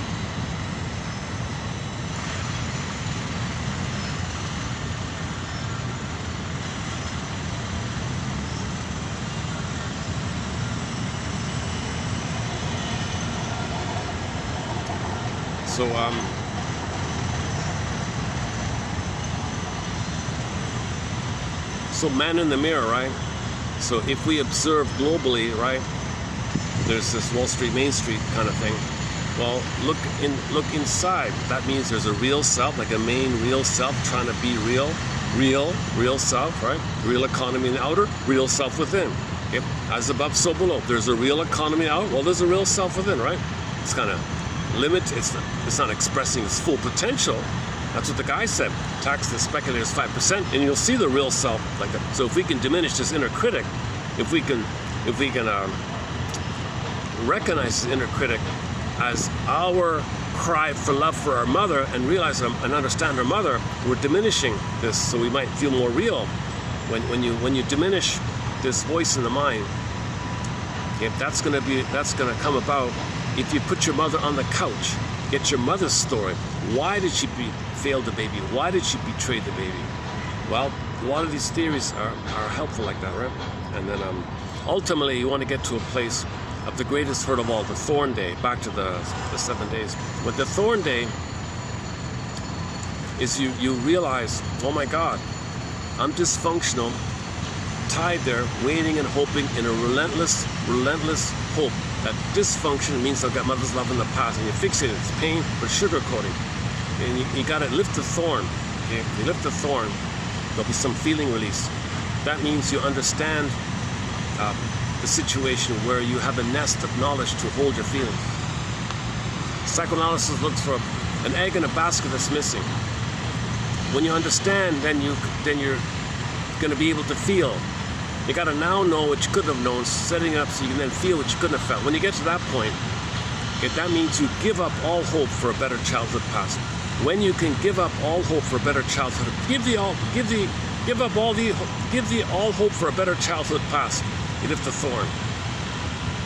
Then you resume development, allowing for a feeling of okayness that had you been loved, you would have gone down the road not taken.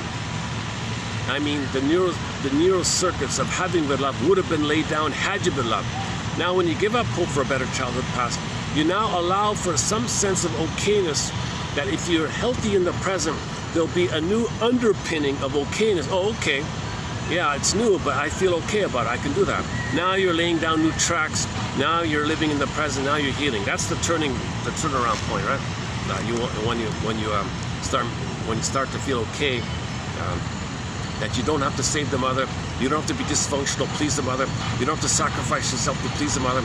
Isn't it bittersweet that you're going to be so unhappy to make your mother feel better, be miserable to make your mother feel better, because she's lonely. She needs to dump on you, and she needs to scapegoat you so she feels better. Isn't it bittersweet that you've been doing this? So now you recognize, yes, your mother might be long gone. She might already be long gone, but you're still doing it in the mind. Isn't it bittersweet? You're still trying to save your mother in the mind. She's already long gone. All right? Okay, so for more on this, Gabe's story on the Twilight Zone. Take My False Life, Please.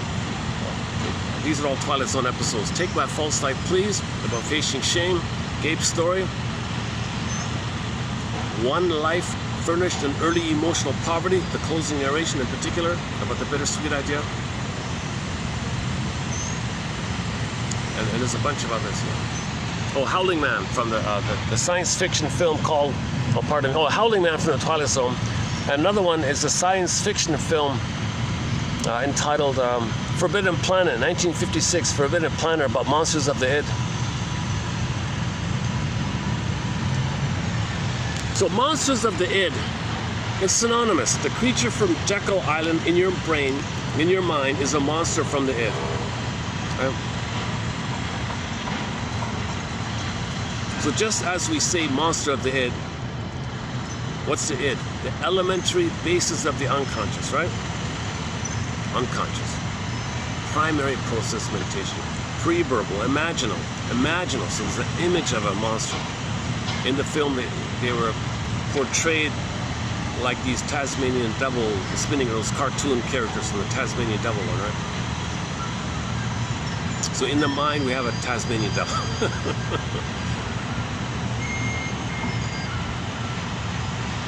It's infinite. This monster of it, there's millions. It's unlimited. You can create. Every person can take a sheet of paper and just draw something, anything that's enraged and wants to gobble you up. Okay, and give it a name. There you go. Monster of the id. One version could be creature from Jekyll Island in the mind. Okay, so Jekyll Island would be like the unconscious, the shadowy, unknown, invisible. Where is it? Nobody knows, right? See, everything's so secret like that. Jekyll Island, the unconscious, Twilight Zone. Creature, okay, monster of the id. So the creature from Jekyll Island is synonymous with monster of the id. Jekyll Island is like the unconscious id. Unconscious. The creature comes out. It's your anger. Your anger at your mother. Mother, don't leave me alone here. Don't sever the cord, mother. Right? Mother, I want to be born. Time to be born. Don't lie on the. Don't use gravity against me. And you're gonna put the legs up to push down on gravity. and I'm gonna be hitting the tailbone maybe, and the gravity's pushing me down, like getting blood and oxygen. Oh my God.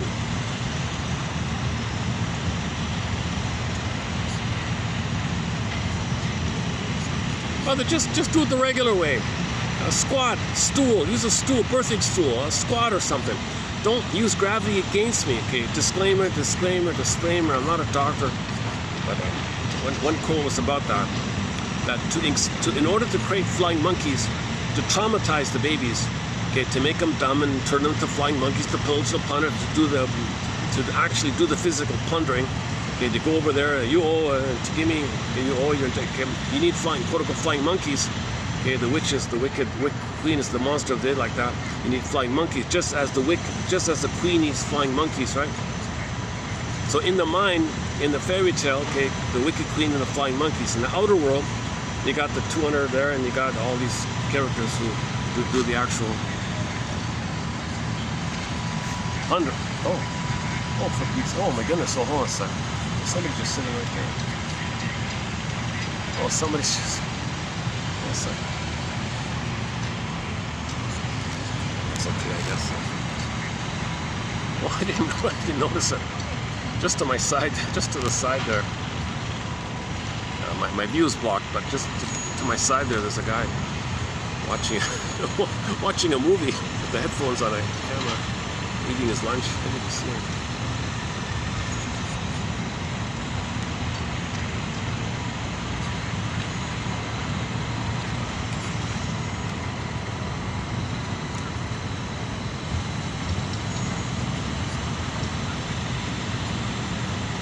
So the creature from Jekyll Island, you can also say it's those monsters on the planet, right? So in the film Forbidden Planet, it's a science fiction film, it was meant to teach you this very point, monsters of the id.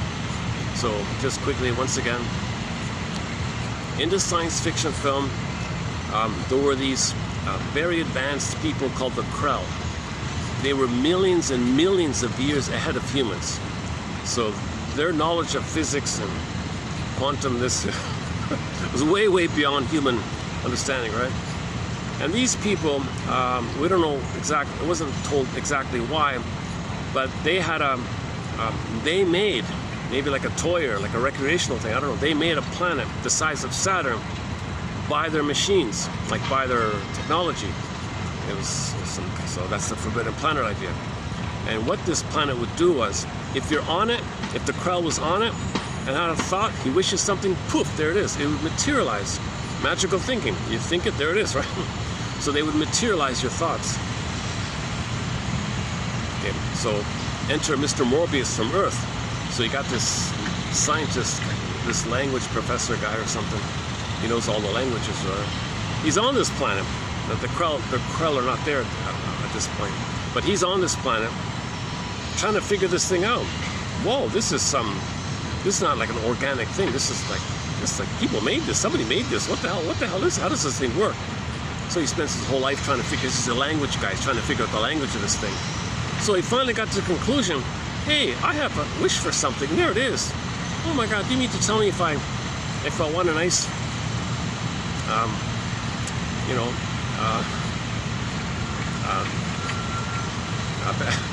a nice pizza, it'll just create it there. Poof, there it is, right? I want a pizza. Oh, there it is, right? The thing would make it. What he didn't know, what Mr. Morbius didn't know, that same mechanical planet would poof your unconscious images. Now, Mr. Morbius is also a member of Homo Traumacus. Every human being has a monster of the id in the mind. Every human being. But if you're healthy, it doesn't affect you. It doesn't make you dysfunctional. If you're lucky, I don't know how many people have that, but most people were Homo Traumacus, so maybe all or most at least have this thing. So likewise, he also has a monster of the id in his mind. Look at the Tasmanian Devil thing. So when Mr. Morbius was triggered by something, upset about something, the planet would materialize the image in his mind of the monster. Poof, you got these monsters running on the planet. Mr. Morbius is going, where do these things come from? They don't appear to arrive from some other planet. I don't see any caves or mountains or something like that. Where'd they come from? He didn't get it. Long story short, he understood that they came from his unconscious anger. When he was angry, the monsters were on the planet. He made it via the machine. So the unconscious, it's a metaphor that in the unconscious we have monsters of the head. That film showed you, it was a psychoanalytic film, a psychoanalysis film called Forbidden Planet, 1956 film. Okay, very pitiful actors and acting and all. I forget about, unfortunately they didn't,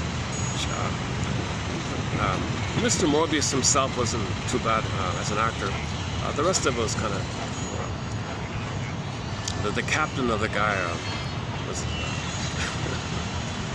little distracting.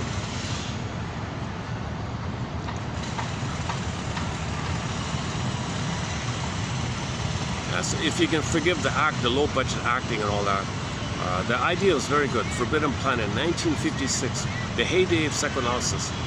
55 with the comic psychoanalysis, 56 there.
If you look up on YouTube, The Creature from Jekyll Island, Anthems of the Unknown, it's called. It's an AI thing. It's hard to believe. Thank goodness. Truth is, I did wonder about this. Could I, maybe that's my future. Maybe I can find some way to create fun songs like this, teaching psychoanalysis. Maybe, I don't know. I don't think AI can properly do the lyrics like that. Or could it? Could I say to AI, hey AI, take Edmund Burglar's book, Money and Emotional Conflicts, highlight the main points, take those main points, use them as lyrics, put it to a song like this, and there you go, poof, there it is. Forbidden Planet.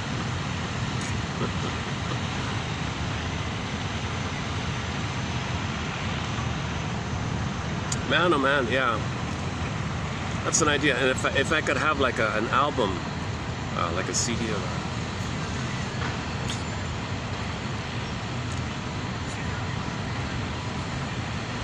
You know, little things like about the humor. Like we got 62 topics already.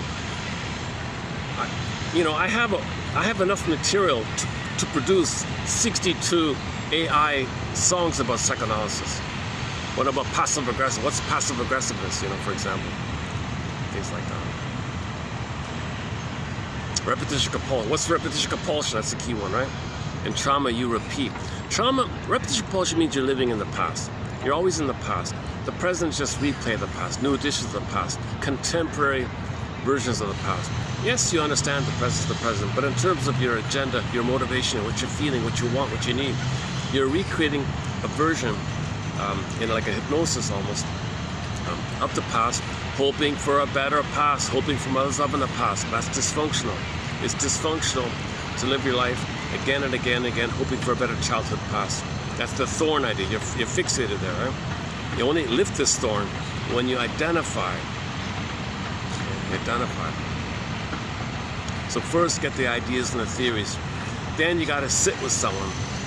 It's a relational thing. You need a level of safety with the caring witness that makes you feel safe enough. It's a corrective emotional experience, a new experience where you're heard finally and you can tell your story. It's not going to shame you or tell you there now, that kind of stuff. Pat you on the back, because he's triggered, he's uncomfortable. He understands what you're going through. Caring witness, so he welcomes.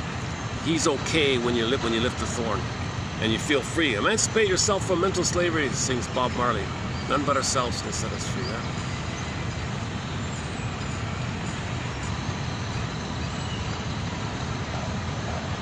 See, part of the thing is, Mr. Freud said, teach psychoanalysis. Make it free, teach it for anybody who wants it. Anybody wants it, free. Anybody wants to study it to become a shrink, free. It's got to be a mass education. They squashed it. Created a perverted translation. It's all whacked, translation.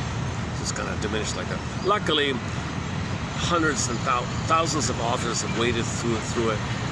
And then we sort of have a 2.0 called Object Relations Theory by Masterson and Fairbairn and Melanie Klein and all the other object relations theorists.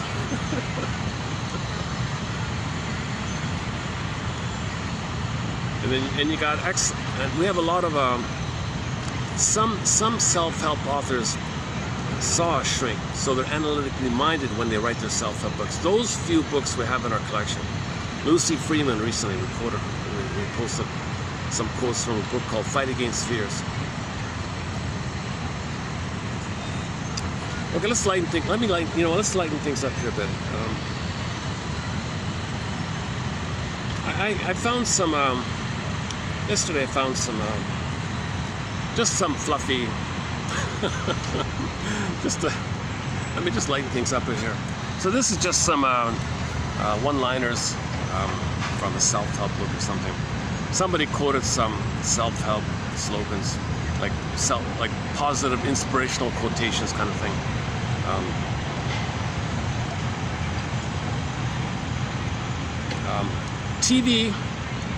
is called a medium because anything well done is rare.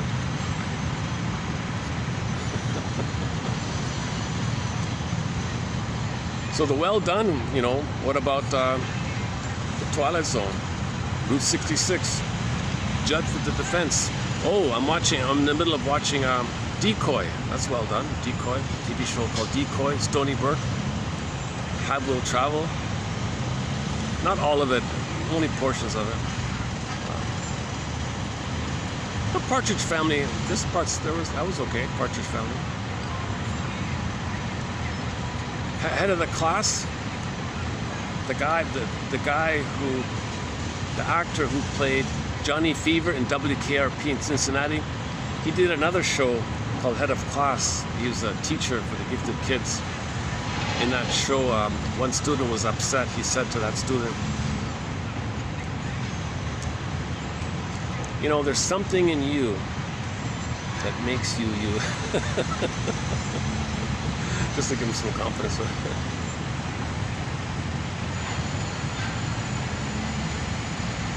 We have like Drop Dead Diva.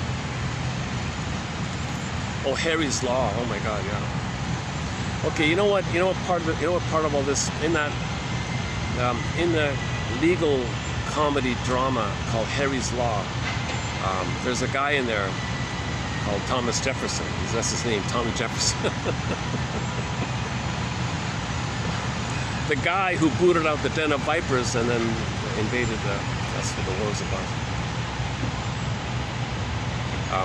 So anyways, the lawyer had a midlife moment. He was sort of a charming playboy kind of guy, and his tricks weren't working on the ladies anymore. So he had a moment. He said to himself, he said out loud, "Oh my God, I wonder what's worse, to realize you're no longer who you are, or that you still are what you've always been." Another good line from that same show, from the Drop Dead Diva show, a very good line in there is, "The law is the wisdom of the ages, wrapped in the opinion of the moment."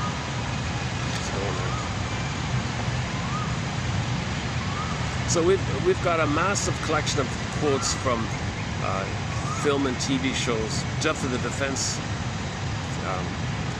and a sprinkling from all over the place. From the Barney Miller show, there was one about marriage. The guy. Oh, funny thing. The actor who played Barney Miller. Oh my God, that same actor, Hal Linden. Is that right? Hal Linden. He played the head of some kind of Broadway musical or something. He played the head of the plunder system. That actor, Barney Miller.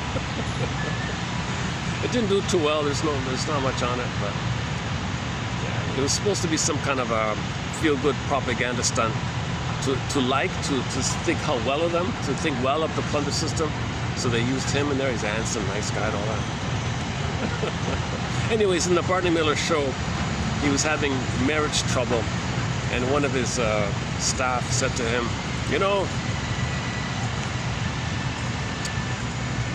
marriage is like a horse with a broken leg. You can shoot it, but that don't fix the leg." Did I get it right?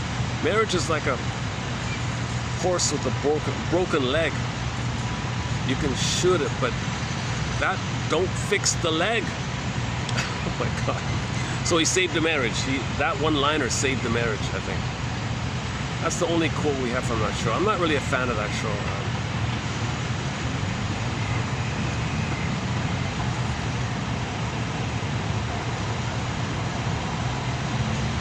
It's those painful memories that make you who you are, from a show called The Side Order of Life. Just ran for one season, I think.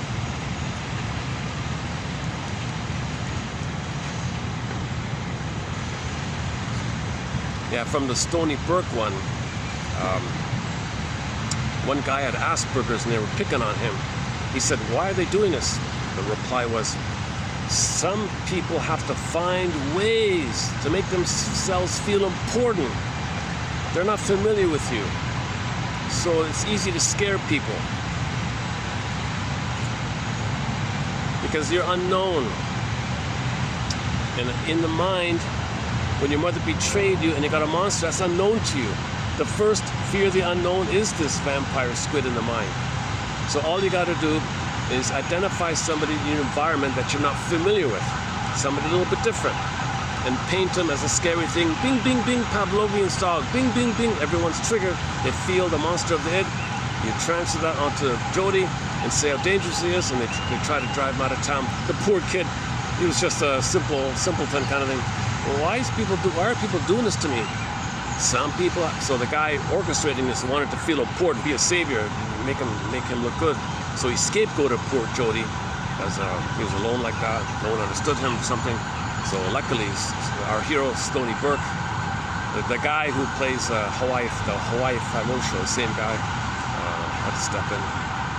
Some people have to find ways to make themselves feel important. So if he paints you as a scary unknown, everyone gets excited, he steps in and says, see, I saved you. Oh, thank you. Then he wanted to be thanked and admired. He was willing to scapegoat Jody for that, to feel important. It's that stuff, right? Yeah, I just watched an emotional, maybe one of the, I watched a very good episode from the Decoy show called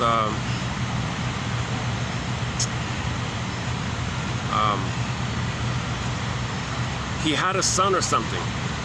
The boss had a son, or the man had a son, or something like that. So it's this thing about the biological father took off, and then an adopted father came in, and the son bonded with the adopted father from birth to 5. Now the kid's 5 years old. The biological father poofs poofs on the scene. Well, he's my son. Come on, give him to me. But the kid is bonded to me. Right? Interesting episode. Season 1. Well, there's only one season. Season 1, episode 30 or something.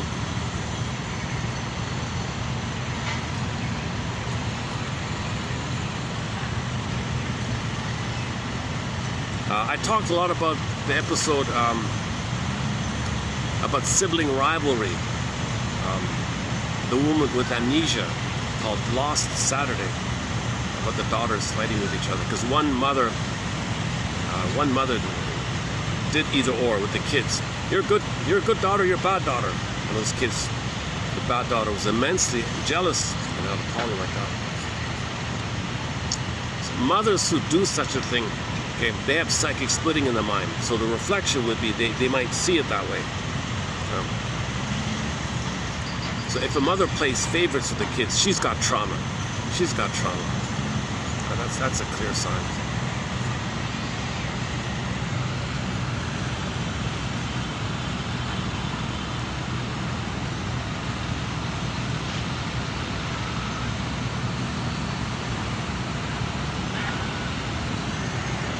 Oh yeah, okay, just on the lighter note here. Yeah, TV is called a medium because anything well done is rare. A chicken crossing the road, a chicken crossing the road is poultry in motion instead of poetry in motion. Poultry in motion. Only by acceptance of the past can you alter it, T.S. Eliot. You don't change the past, you change the effects of the past. Okay? If you accept the past, that means you gotta consent and admit and say, okay, it happened. Not that you didn't like it, it wasn't okay, but okay, it happened. That's called consenting to the past. That's a difficult point. Can you admit this happened? Then that's lifting the thorn. And now you can make free choices in the present. Now you can alter the past in the sense that the past doesn't bug you anymore because you reclaim yourself. you allowed yourself to be yourself again. The past event still took place, but it doesn't affect you anymore. Ghost is laid to rest because the ghost was there to tell you you're not being real. When you start to be real, the ghost is laid to rest or it goes away. Now you can be real. But the trauma is still there. But the effects won't affect you anymore because you accept that it happened. If you don't accept the trauma, you're fixated there, spinning around, hoping for a better past because you didn't accept it. When you accept it, then you're free. Accept the past, then you're free for the present. T.S. Eliot, right? That's a good one, right? Only by acceptance of our past can you alter it. You don't alter the past, you alter the effects of the past. Okay. Here's a common one. Our ultimate freedom is the right and power to decide how our ultimate freedom is the right and power to decide how anybody or anything outside ourselves will affect us. Okay, so if you look for the lesson. If something's happening, what's the lesson? What's the lesson? If you're triggered, look for the antecedent. Look for what's coming up to you from triggered up by the past. So you learn like that, getting your story. We dance round in a ring and suppose, but the secret sits in the middle and knows. Robert Frost. So your beingness is in the middle, right? It knows. Your unconscious knows. Right? But we dance around. We avoid. So we're dysfunctional. We're neurotic. We avoid. We're symbolically chasing for dreams of other than the past. So we're dancing around, but the center knows. That's the thorn point. Robert Frost, famous one there. Perhaps the only pain that can be avoided is the pain that comes from trying to avoid the pain. So you got to accept the pain. The act of avoiding it gives you more pain. We're all pilgrims on the same journey, but some pilgrims have better roadmaps. Yeah. So the roadmap is the imprint. If the memory is mother loved you, and you were loved by a mother who loved you, that roadmap says, I'm okay, you're okay. So you got a better map. Some people have the map of mother hurt you, I can't leave her, I'm scared. Things are dangerous. You got a troublesome roadmap like that. Oh. He who finds himself loses his misery. Yeah, well, there you go. He who finds his beingness, the ghost goes away, the pain, the misery.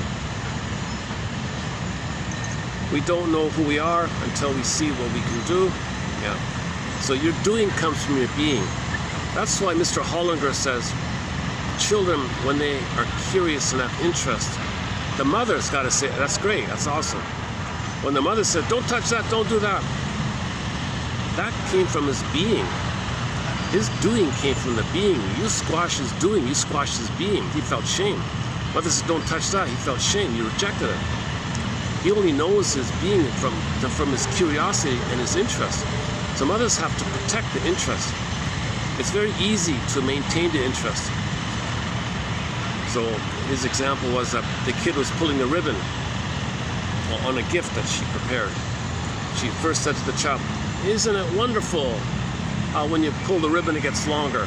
Look at that, you found that, that's cool, all right, you found that, you discovered that, yeah, look at that, that's awesome, you found that. Now let's take it over to the shoelaces. We'll continue with the shoelaces, because the gifts, and we want to give the gift to our friend, so we want to keep the package to that. So we'll go to the shoelaces. So just divert them a little bit, distract them a little bit, but keep the interest. Don't mock them or shame them for doing that. Don't punish them for that. Just enjoy it and then distract. Wonderful, cheerlead, distract. Cheerlead, distract, right? Wonderful, distract. Yeah, the kid in the high chair was spilling the juice on the floor. Look at you. You found out how when the juice hits the floor, you see the splashes and you see the puddles. You're finding this. You're discovering this. Look at you. Well, look at that's awesome. You found it. Now let's go to the sink and we'll continue with the sink because we want to keep the floor clean. We don't want bugs and we want a clean house. So we'll go to the sink. But look at you. You found out. What an interesting thing. Those shapes of the puddle. You found those shapes of the puddles. You found out those splashes. You discovered that. That's awesome. You're a scientist. Is that it? Oh, okay, that's it. Yeah, so we'll have more of those in the future. I just started it yesterday. Yeah, these one-liners are kind of good prompts, eh?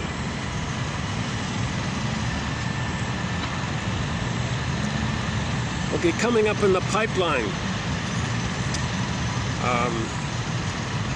we got another good quote on prejudice, a major chapter in our collection, Prejudice. So the Stony Burke one is, if something in the present is unknown to you, bing, bing, bing, bing, bing, bing, right? It can trigger the original unknown. First, the mother was unknown to you when she failed you. Where are you? You're like a stranger, unknown. And you enrage-ize her. You see her in an enraged manner, a very strange thing, unknown. So the first fear of the unknown was this monster of the id. Like, whoa. That could be triggered when you see somebody outside who's a little unfamiliar to you. Like who's most unfamiliar to you from what you're familiar with. Like if somebody new comes to your town, different language, different dress or something, unknown, bing, bing, bing, and they suddenly have these irrational things. Their country was just plundered. They're in pain. They're just trying to survive or something. They could use your help, and you're attacking them. You projected your boogeyman in the mind, like that, monster in the mind, the creature from Jekyll Island. You projected the creature from Jekyll Island image in your mind onto the guy who's just trying to survive, kind of thing. So we got a good quote coming up on this. Should we do it now? Let's see how we doing here. What time is that? 4:03, 30%. Okay, no, let's save that. Okay, so that's coming up in the pipeline. So the quotes below, let's see, what is it here? The quotes below, so we're doing 3147. Okay, let me just highlight a couple of the ones below. I've discussed these already in preview mode. I got a bit of a delay. I'm 30 pages behind, kind of. To understand the root, so I'm reading now what's in the box below. To understand the root of our suffering, we have to go backwards to where it started. How were you taught to handle your feelings? What role did you take on in your family? Where did you learn to behave in the way you do? The past and how it shows up in the present is the key to self-awareness. Yeah, that's the key one. Okay, that's my favorite one. The past and how it shows up in the present is the key to self-awareness. Forgot about that one. Yeah, that's a good one. The past and how it shows up in the present is key to self-awareness. How does the past manifest itself to you in the present? Whoa. Understanding yourself is not so much about knowing why, but about feeling why.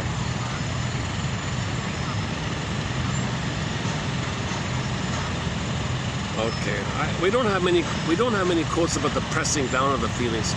So anger could be openly expressed. If you put it in, it takes energy, so it's draining. So that's one theory on depression like that. That's this one here. What happens when we try to keep our feelings in?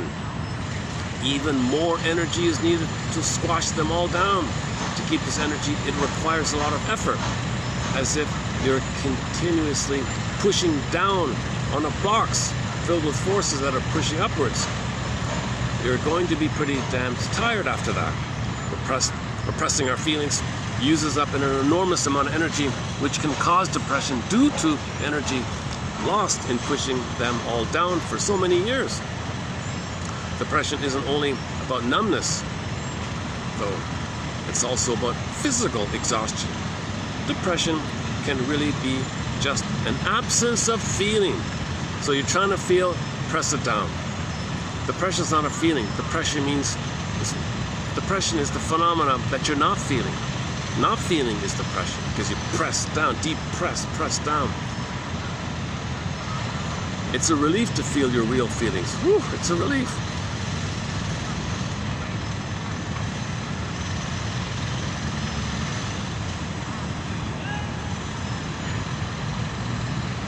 Therapy gives a person the space to be the one in need. Therapy gives a person the space to be the one in need, a space where he doesn't have to be good or strong.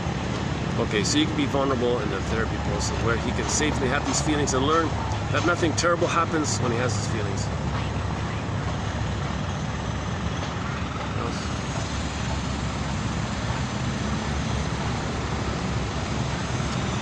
So the root of anxiety is usually coming from the helplessness you felt in the past. We need to listen to this anxiety. It's pointing to a story from our past that requires our attention. By talking about and processing the past, we can relocate the fears that we are projecting onto the future, back where they belong, freeing ourselves up for a more creative and hopeful future that is less frightening. So most anxieties, old fears coming to you through the body, viscerally through anxious symptoms. So most anxiety, they say it's fear, but what is the fear? Well, it's the old fear called abandonment depression. You thought mother was going to abandon you. Your rage went in with depression, helplessness, passive, fury, rage, shame, guilt, all that stuff. So that's too much, persecutory fear, and it's sort of suspended, right? So you might live in a generalized mode of constant anxiety. It's always coming to you like that. Or it's just triggered, called a panic. Sometimes exaggerated as a panic. Oh.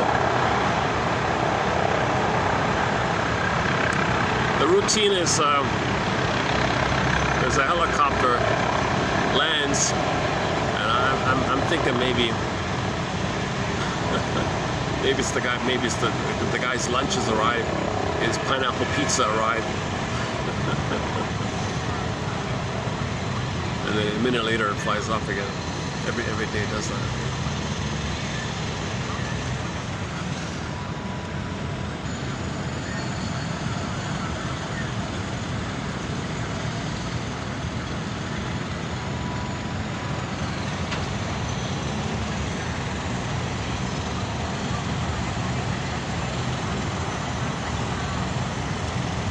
So a huge thing that's not being discussed is this whole birthing area and the need for the baby to have a continued interpersonal social womb. Babies need a social interpersonal womb, an extended womb-like thing when he's born. So you got to leave the cord, leave the placenta, lotus. Okay, flower, stem, pod. Flower, stem, pod. Baby, cord, placenta. Put it to music. Whatever happens to the baby at birth, all the more reason, if there is complications, all the more reason to leave the cord. That's his support system. That's his power system, his guardian angel system, his power animal system, his support system. The cord and the placenta are still alive, still pulsating. It belongs to him, connected to the mother, the source, still alive. The only time you're ever allowed to remove the cord to placenta is after a couple of days when the blood flow is finished, it's cycling. The cord turns chalk white and it flattens out like a pancake, and then it drops off on its own accord. So at that time, it'll drop off on its own accord. If you're going to do it prematurely, at least wait for the thing to turn white and go flat. Otherwise, you got to leave it on. It's the continuity of the baby needing time. To give the poor baby some time to make the transition from the water world to the land world. Oh, come on, it's a huge transition. Maybe had problems in the birthing. Give him some time to get used to this thing. If you shock him like that and remove the, and separate him, oh my God. He'll end up with a vampire the squid in the mind, right? Some creature monster from the unconscious in the mind. Creature from the Jekyll Island.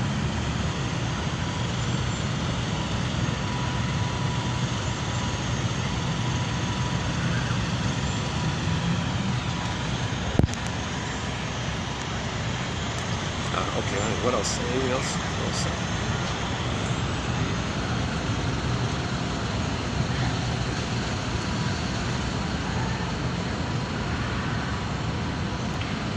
Okay, these ones are about anxiety. Okay, this is mainly about anxiety. Okay.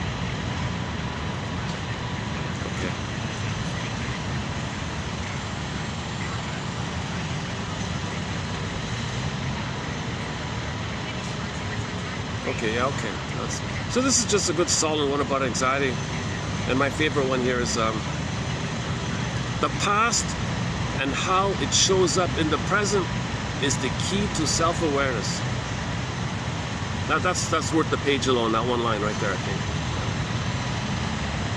31:47.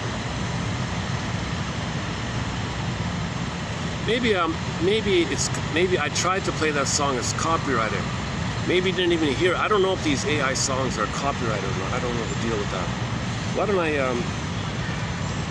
the lyrics are in the video. Hold on, let me dig up the lyrics. At least I can get it out here somehow. Hold on a second. Am I online here? Got a slow connection. Hold on a second. It's not popping. No. Still too slow.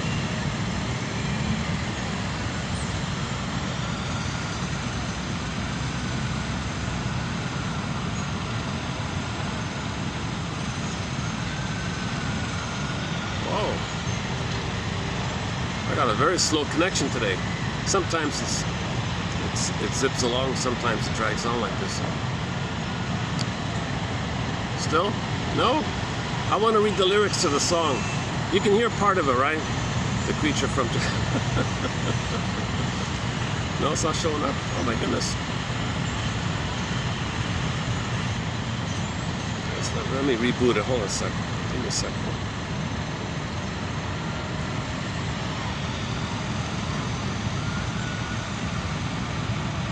Oh, here we go. Okay, hang on. Oh, some bluegrass guy did an instrumental. Some guy posted an instrumental of it. This one here. Oh, hang on.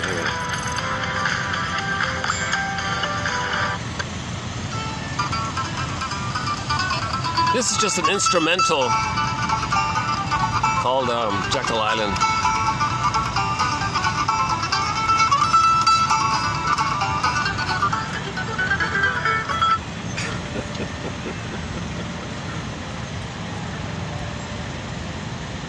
I didn't realize, oh, here we go. Here's the AI, yeah. So this is the AI one, this one here. Jazz song by, oh, I see. The AI creator calls himself the shocking truth. Okay, let me read the lyrics.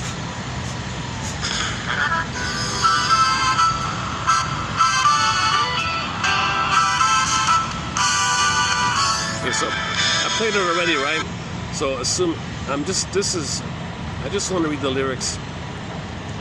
If that was trimmed out because of the copyright. So if you notice me trying to play this song, it's because it's copyrighted. But they have the lyrics here. Verse 1, on a winter night where the shadows collide.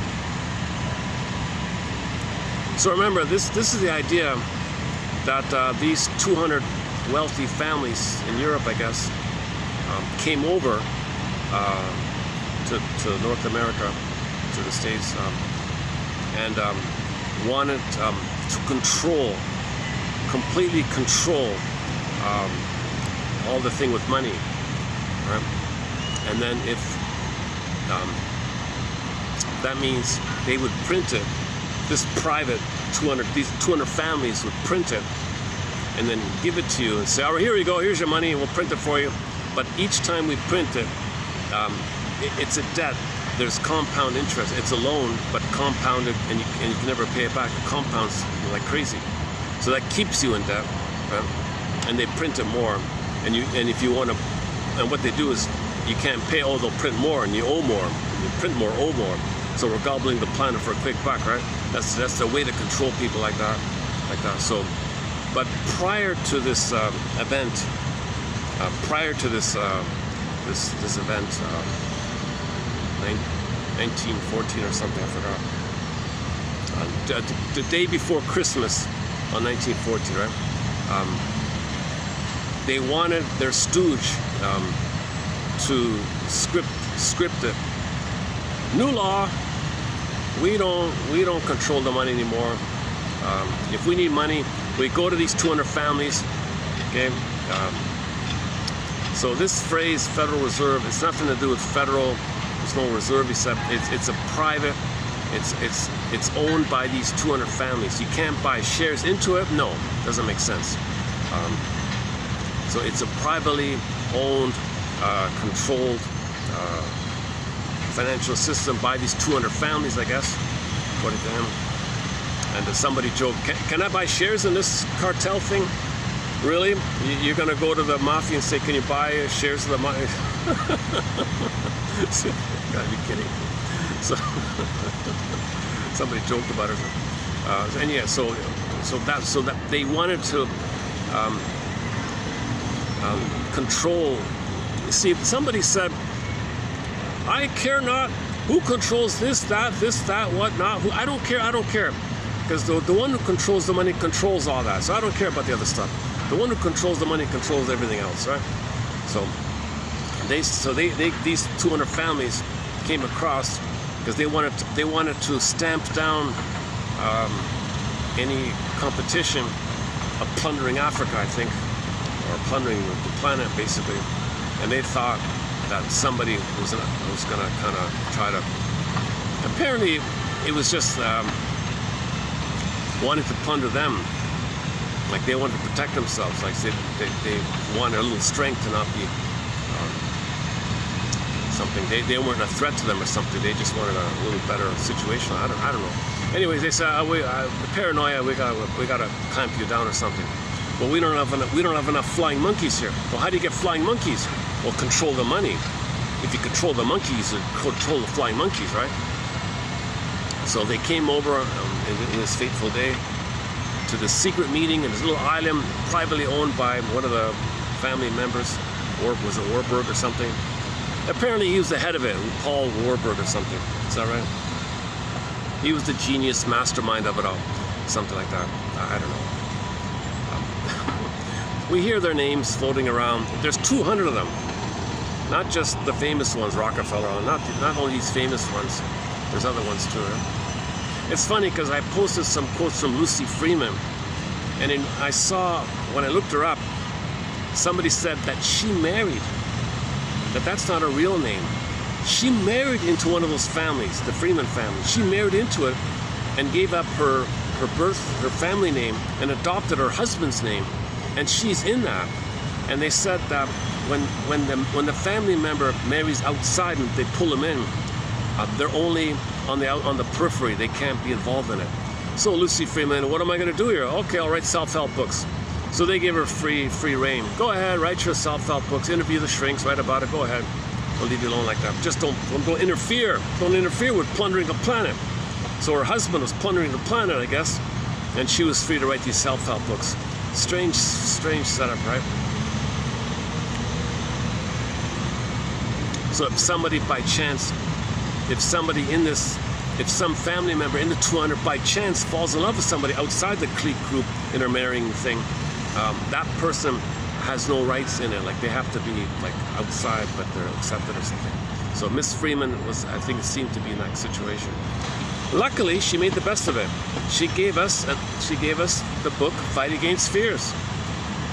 If the Freeman family man didn't marry her, we wouldn't have had that book. That's an excellent book.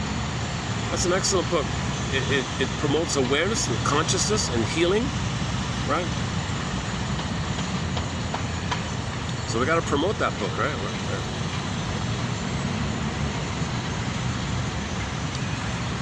Interesting. It is an interesting story, right? You got to admit, it is a pretty interesting story, right? So a bunch of these from the 200 came across, told their stooge, "Look, stooge." So they're doing this at the island, right? Secret island. "Look, stooge, we wrote something up here. You gotta change your rules and say from now on, we, the families, own the money, and we'll print it and give it to you, but you gotta pay it back and you owe us. Got it?" And he was all excited. He feels so important. So he goes across the island and all that. "Hey guys, it's Christmas. Take off. It's Christmas." only a few of them around. Him and a couple of his buddies, kaplunk, they stamped it, and that's it. Once that happened, okay, boom. Okay, then the invasion took place, right? The plundering took place. They clamped down on the upstart, right? The country that was trying to improve itself. They clamped it down,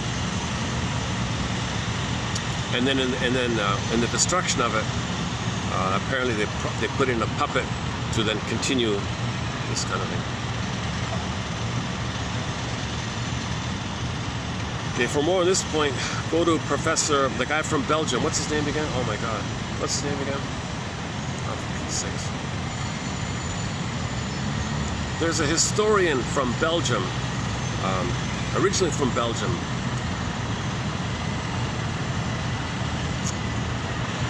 Oh, I gotta be kidding.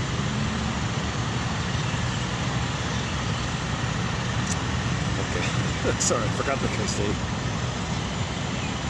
On a winter night, where the shadows collide, a secret was forged, where the truth tried to hide. A mansion on an island far from the shore, whispers of power, financial war. Financial war.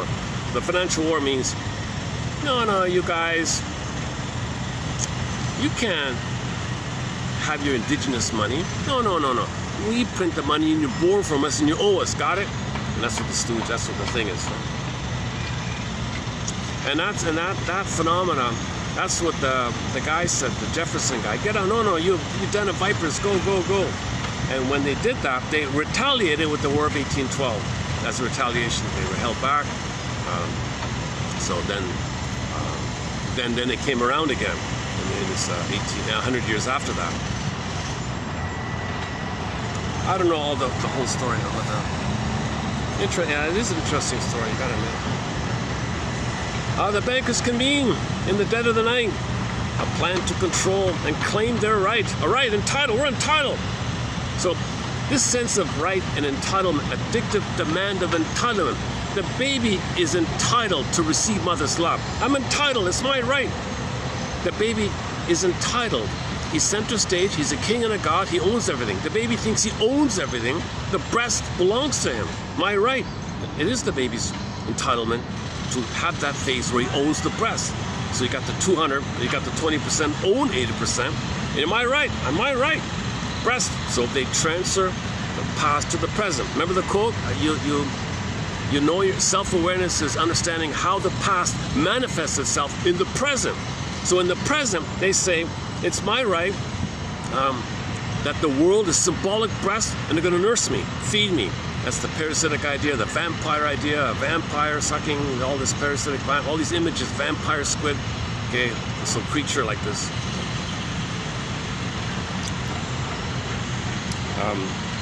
The bankers convene in the dead of the night, a plan to control and claim their right.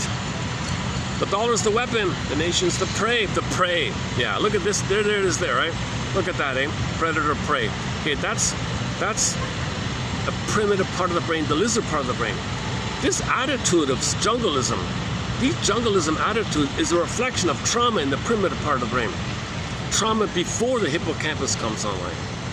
Because all you have is the survival part. The feeling went frozen, right? So the feeling, the mammal part went frozen. And you're operating from the monitor lizard. And the monitor lizard brain is predator-prey like that, right? Okay, you're either at the table or you're on the menu. You see, these slogans, eat or be eaten slogans, these jungle eat or be eaten slogans, that's trauma during that time. Anybody, that's why we're homo traumicus.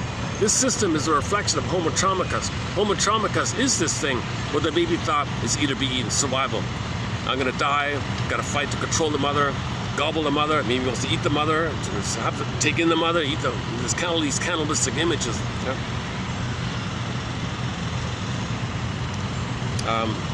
And the creature from Jekyll comes out to play. All right. The creature from Jekyll Island, rising from the sand. Rising from the sand, eh? Rising from the trauma. What's the sand? The trauma. Rising from the pain. A web of deception spun by the hidden hand. Yeah. So the unconscious Okay, this is the magic mirror in the mind. This webbing of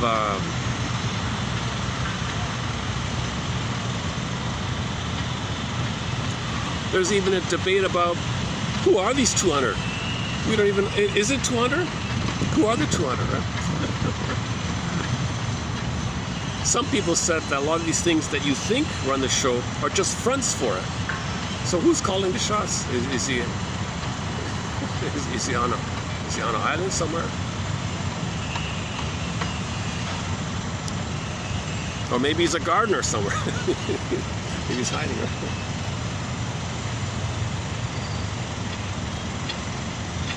The creature from Jekyll Island, a beast in disguise.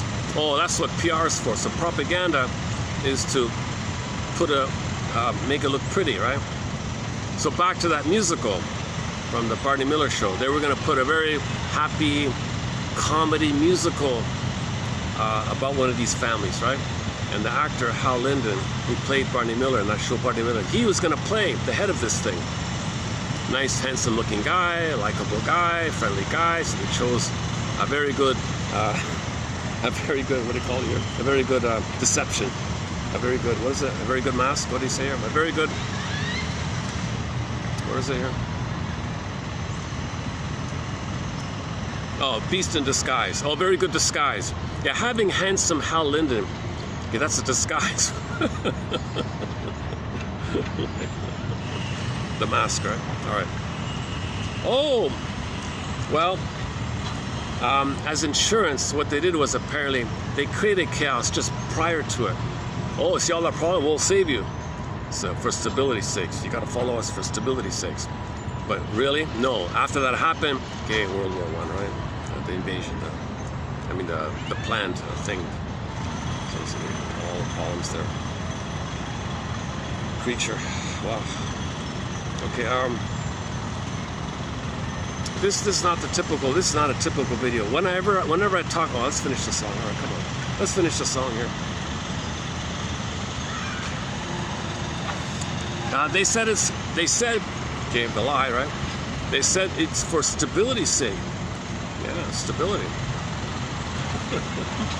A central bank to prevent the break.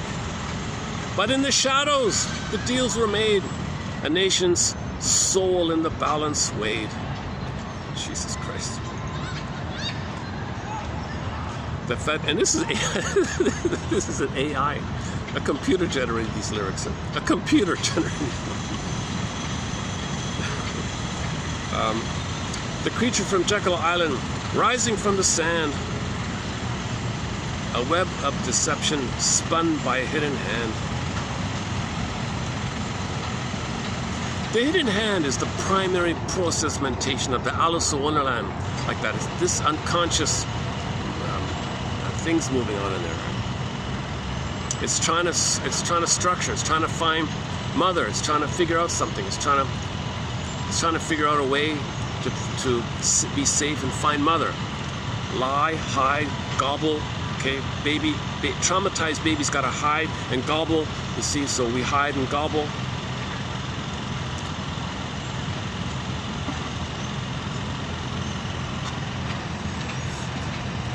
The Fed was born in the heat of the night, in the heart of the night, a monster of paper with a grip so tight. Yeah, that's the John Perkins, right? So, right? He said that his job as an economic hitman himself, he said, he'd go to a country they want to plunder. So they discover some reason. Oh, we want to plunder your place. So hand it over, okay? If you don't, the creature will send their jackals, he said. Ugh.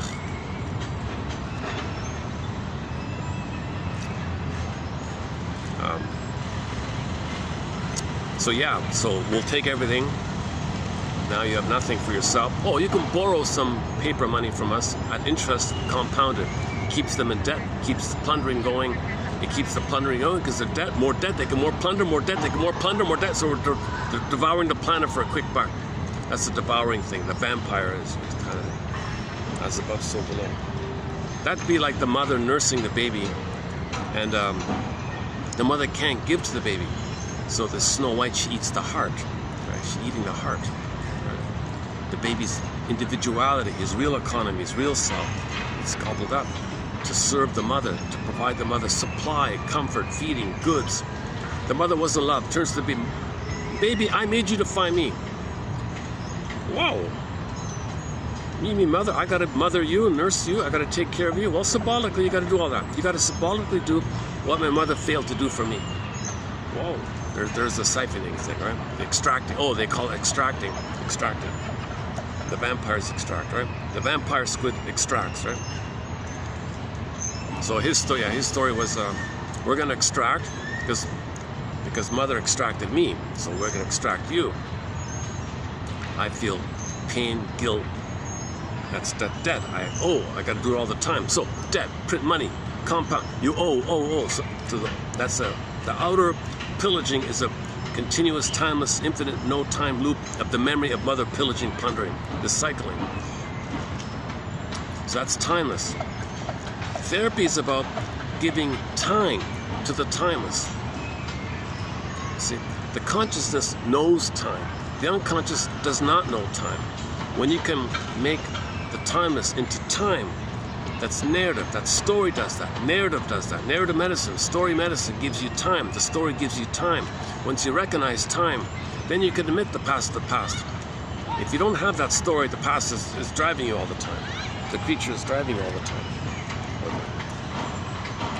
The creature from Jekyll Island. Okay, a web of deception spun by a hidden hand. Oh, that's it. Oh, is that it? Oh, in the halls of power, it still roams.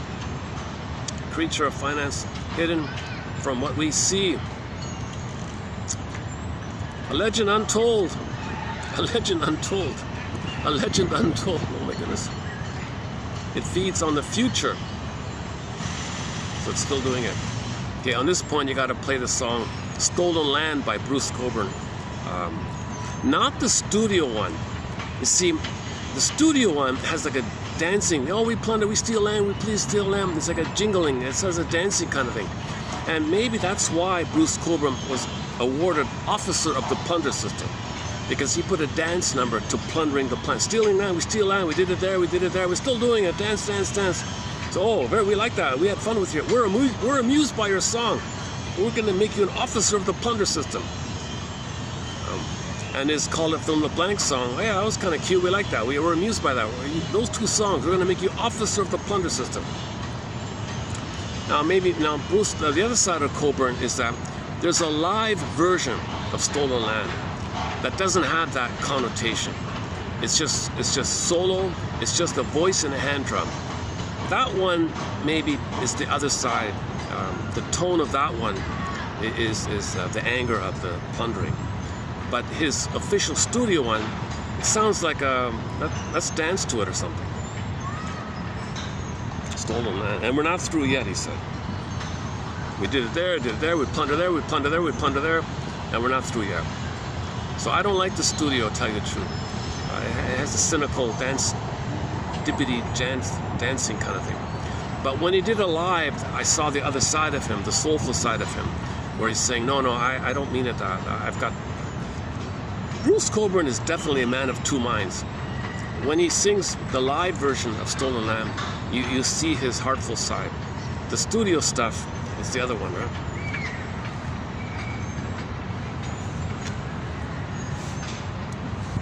How are we doing? Oh, I gotta check the battery. Hold on a second. Give me a second.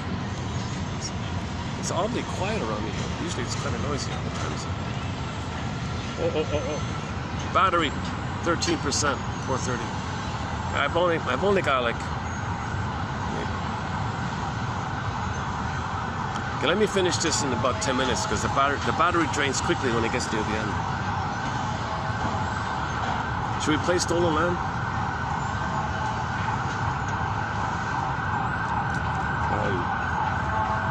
Okay, give me a sec to look it up. I gotta search for it. Hang on a sec. Stolen Land. No, I'm gonna play the live one, not the studio one. Hang on a sec. Give me a sec to find it.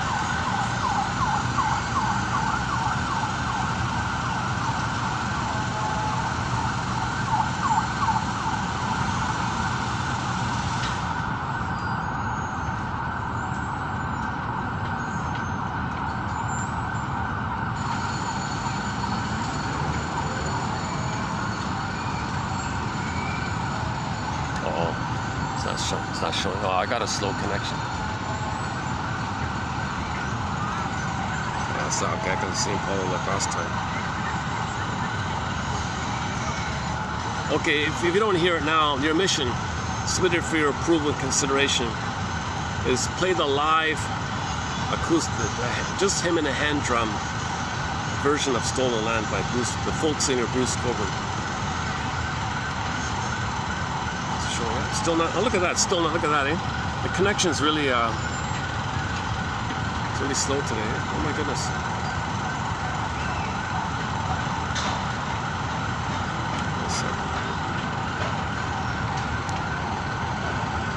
Oh my God! It's so sad. Here's a real cynical thing. They asked some indigenous people to sing it.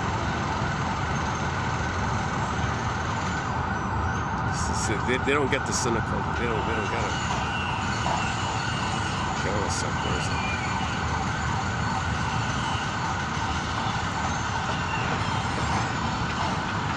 Is that it there?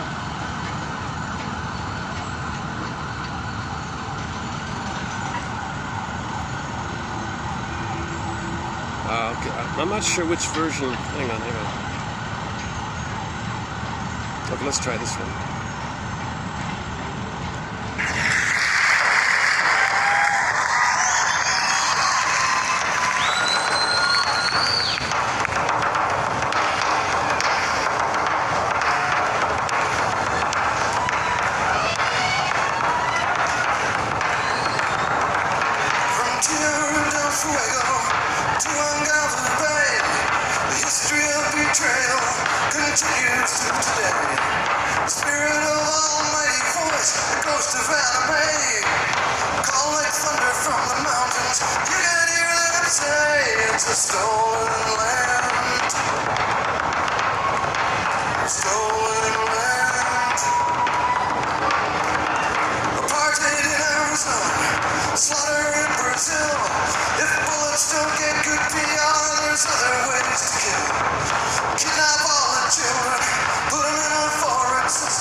Oh, what happened here? Oh, it's back.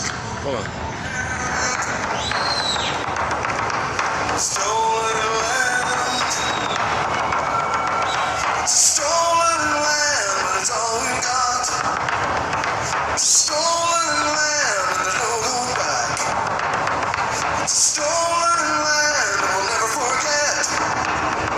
Stolen land, and we're not through yet.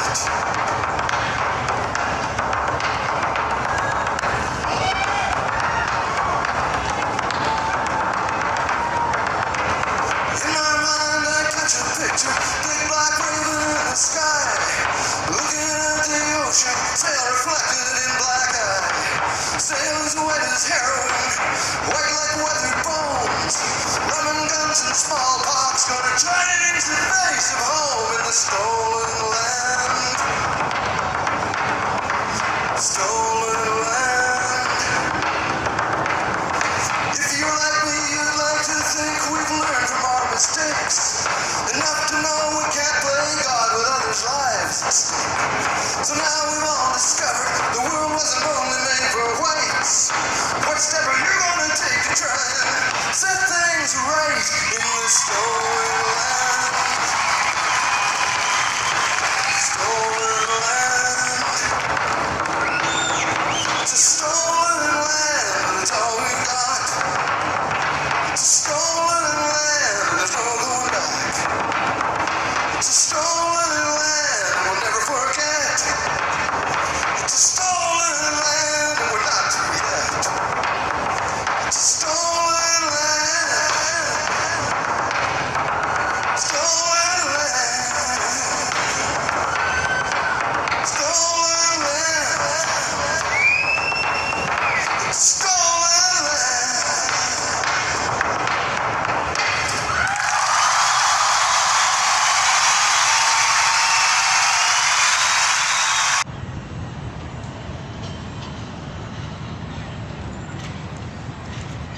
So like Carl Sagan says in the reassuring fable, Clay, when are you going to realize that everybody's a human being with a shade of beige or a shade of brown tone of skin. There's no white or black.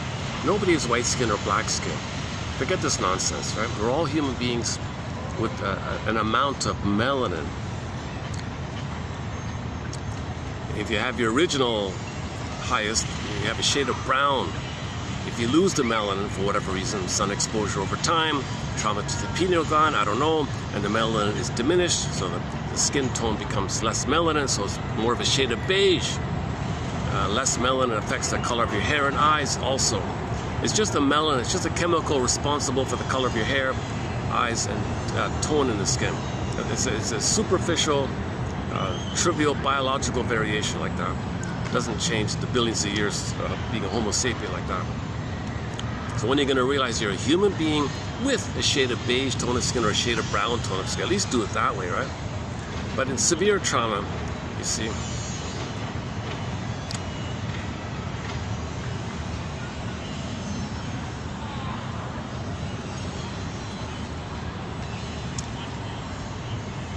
you got more greed, more envy, more plunder, more pillage. The most traumatized, the most traumatized, the most traumatized do this. So the loss of melanin doesn't cause that. That's nonsense.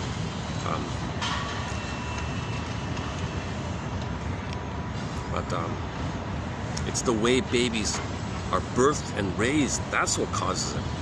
If you put the baby on the back with the legs up, or you remove the baby from the cord, no skin to some, a lot of babies don't even have skin to skin. They never have any tenderness with the mother. No skin to skin. They even published a manual how to turn your baby into a cold, unfeeling person. There's even a popular book. What's his name? Watson something. W.B. Watson or something. I forgot. We posted a couple of quotes from him. One of the coldest, saddest, most heartbreaking book I skimmed across was that book. It was a best-selling manual telling women, don't hold your baby, you'll spoil him. No skin to skin, separate them, force feeding schedule. Oh my God, it was really cruel stuff like that. Of course he's gonna become a angry, entitled character. Well, that's the idea. You need these flying monkeys to plunder. And the people behind the scenes are the more traumatized ones, but they belong to the cult of the groups, the families, right? But they need the thing. It's kind of like on the Enneagram, you got the 5, okay, the detached schizoid, and the proxy of their behavior is the bully on the front. So the bully is the overt aggressive, and you got the passive aggressive covert behind. So there's a so-called symbiotic complementary narcissistic bullyism dynamic taking place, where the 8s are the proxy for the 5, right? So Enneagram, yeah, look up at the Enneagram, the line between the 5 and the 8. We don't do much about the Enneagram here, but 8%, oh my goodness, yeah, it's gonna drain here. Yeah, I didn't mean to get too heavy in this video here. Oh, by the way, yeah, Decoy, yeah. There's a very good show. Beverly Garland, incredible. And she's a great actress. Really nice, fun watching her. Smart. That one about her solving the problem with the biological father and the adopted father. That whole thing, she functioned kind of like a counselor in that way. That was the most sort of counseling-like mode of her. It's one of their best. It's a lot of people vote that as the best episode of the series. Season 1, episode 33, I think. The lieutenant and the what's it called again? Okay. Something and someone had a baby or something like that. What are we doing here?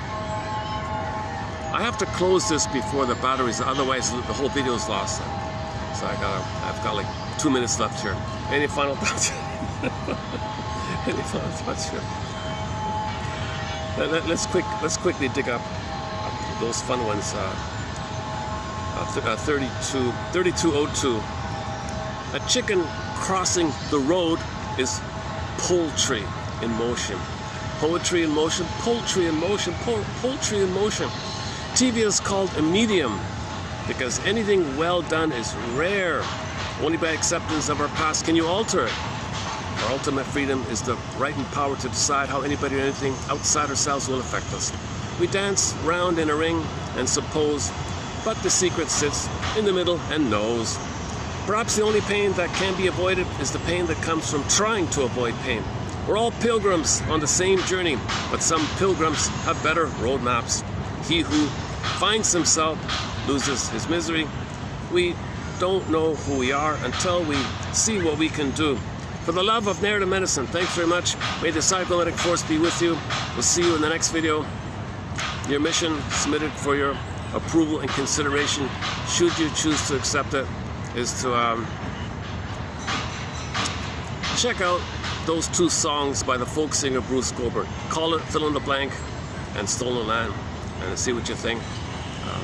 So no perfect answers here. We're brainstorming, free associating, trying to understand ourselves. Saved by understanding. That yesterday's we played the song Saved by Love. We closed up the video with Saved by Love. So it's synonymous. Understanding is a kind of love. Forgiveness, understanding, love, forgiveness. It's kind of synonymous. We're saved by understanding. Saved by understanding. What's the battery here? Oh my God, okay, maybe 3 minutes left, less than 5 minutes. Okay, saved by understanding.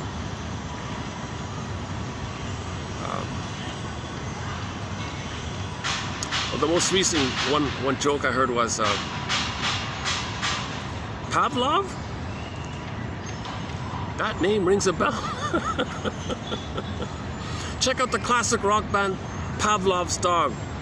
They got 4 great songs. Theme from Subway Sue, episode Julia, and Late November, all on their first debut album, 1975. Great music by the classic rock band Pavlov's Dog. For the love of narrative medicine, I'll see you in the next video.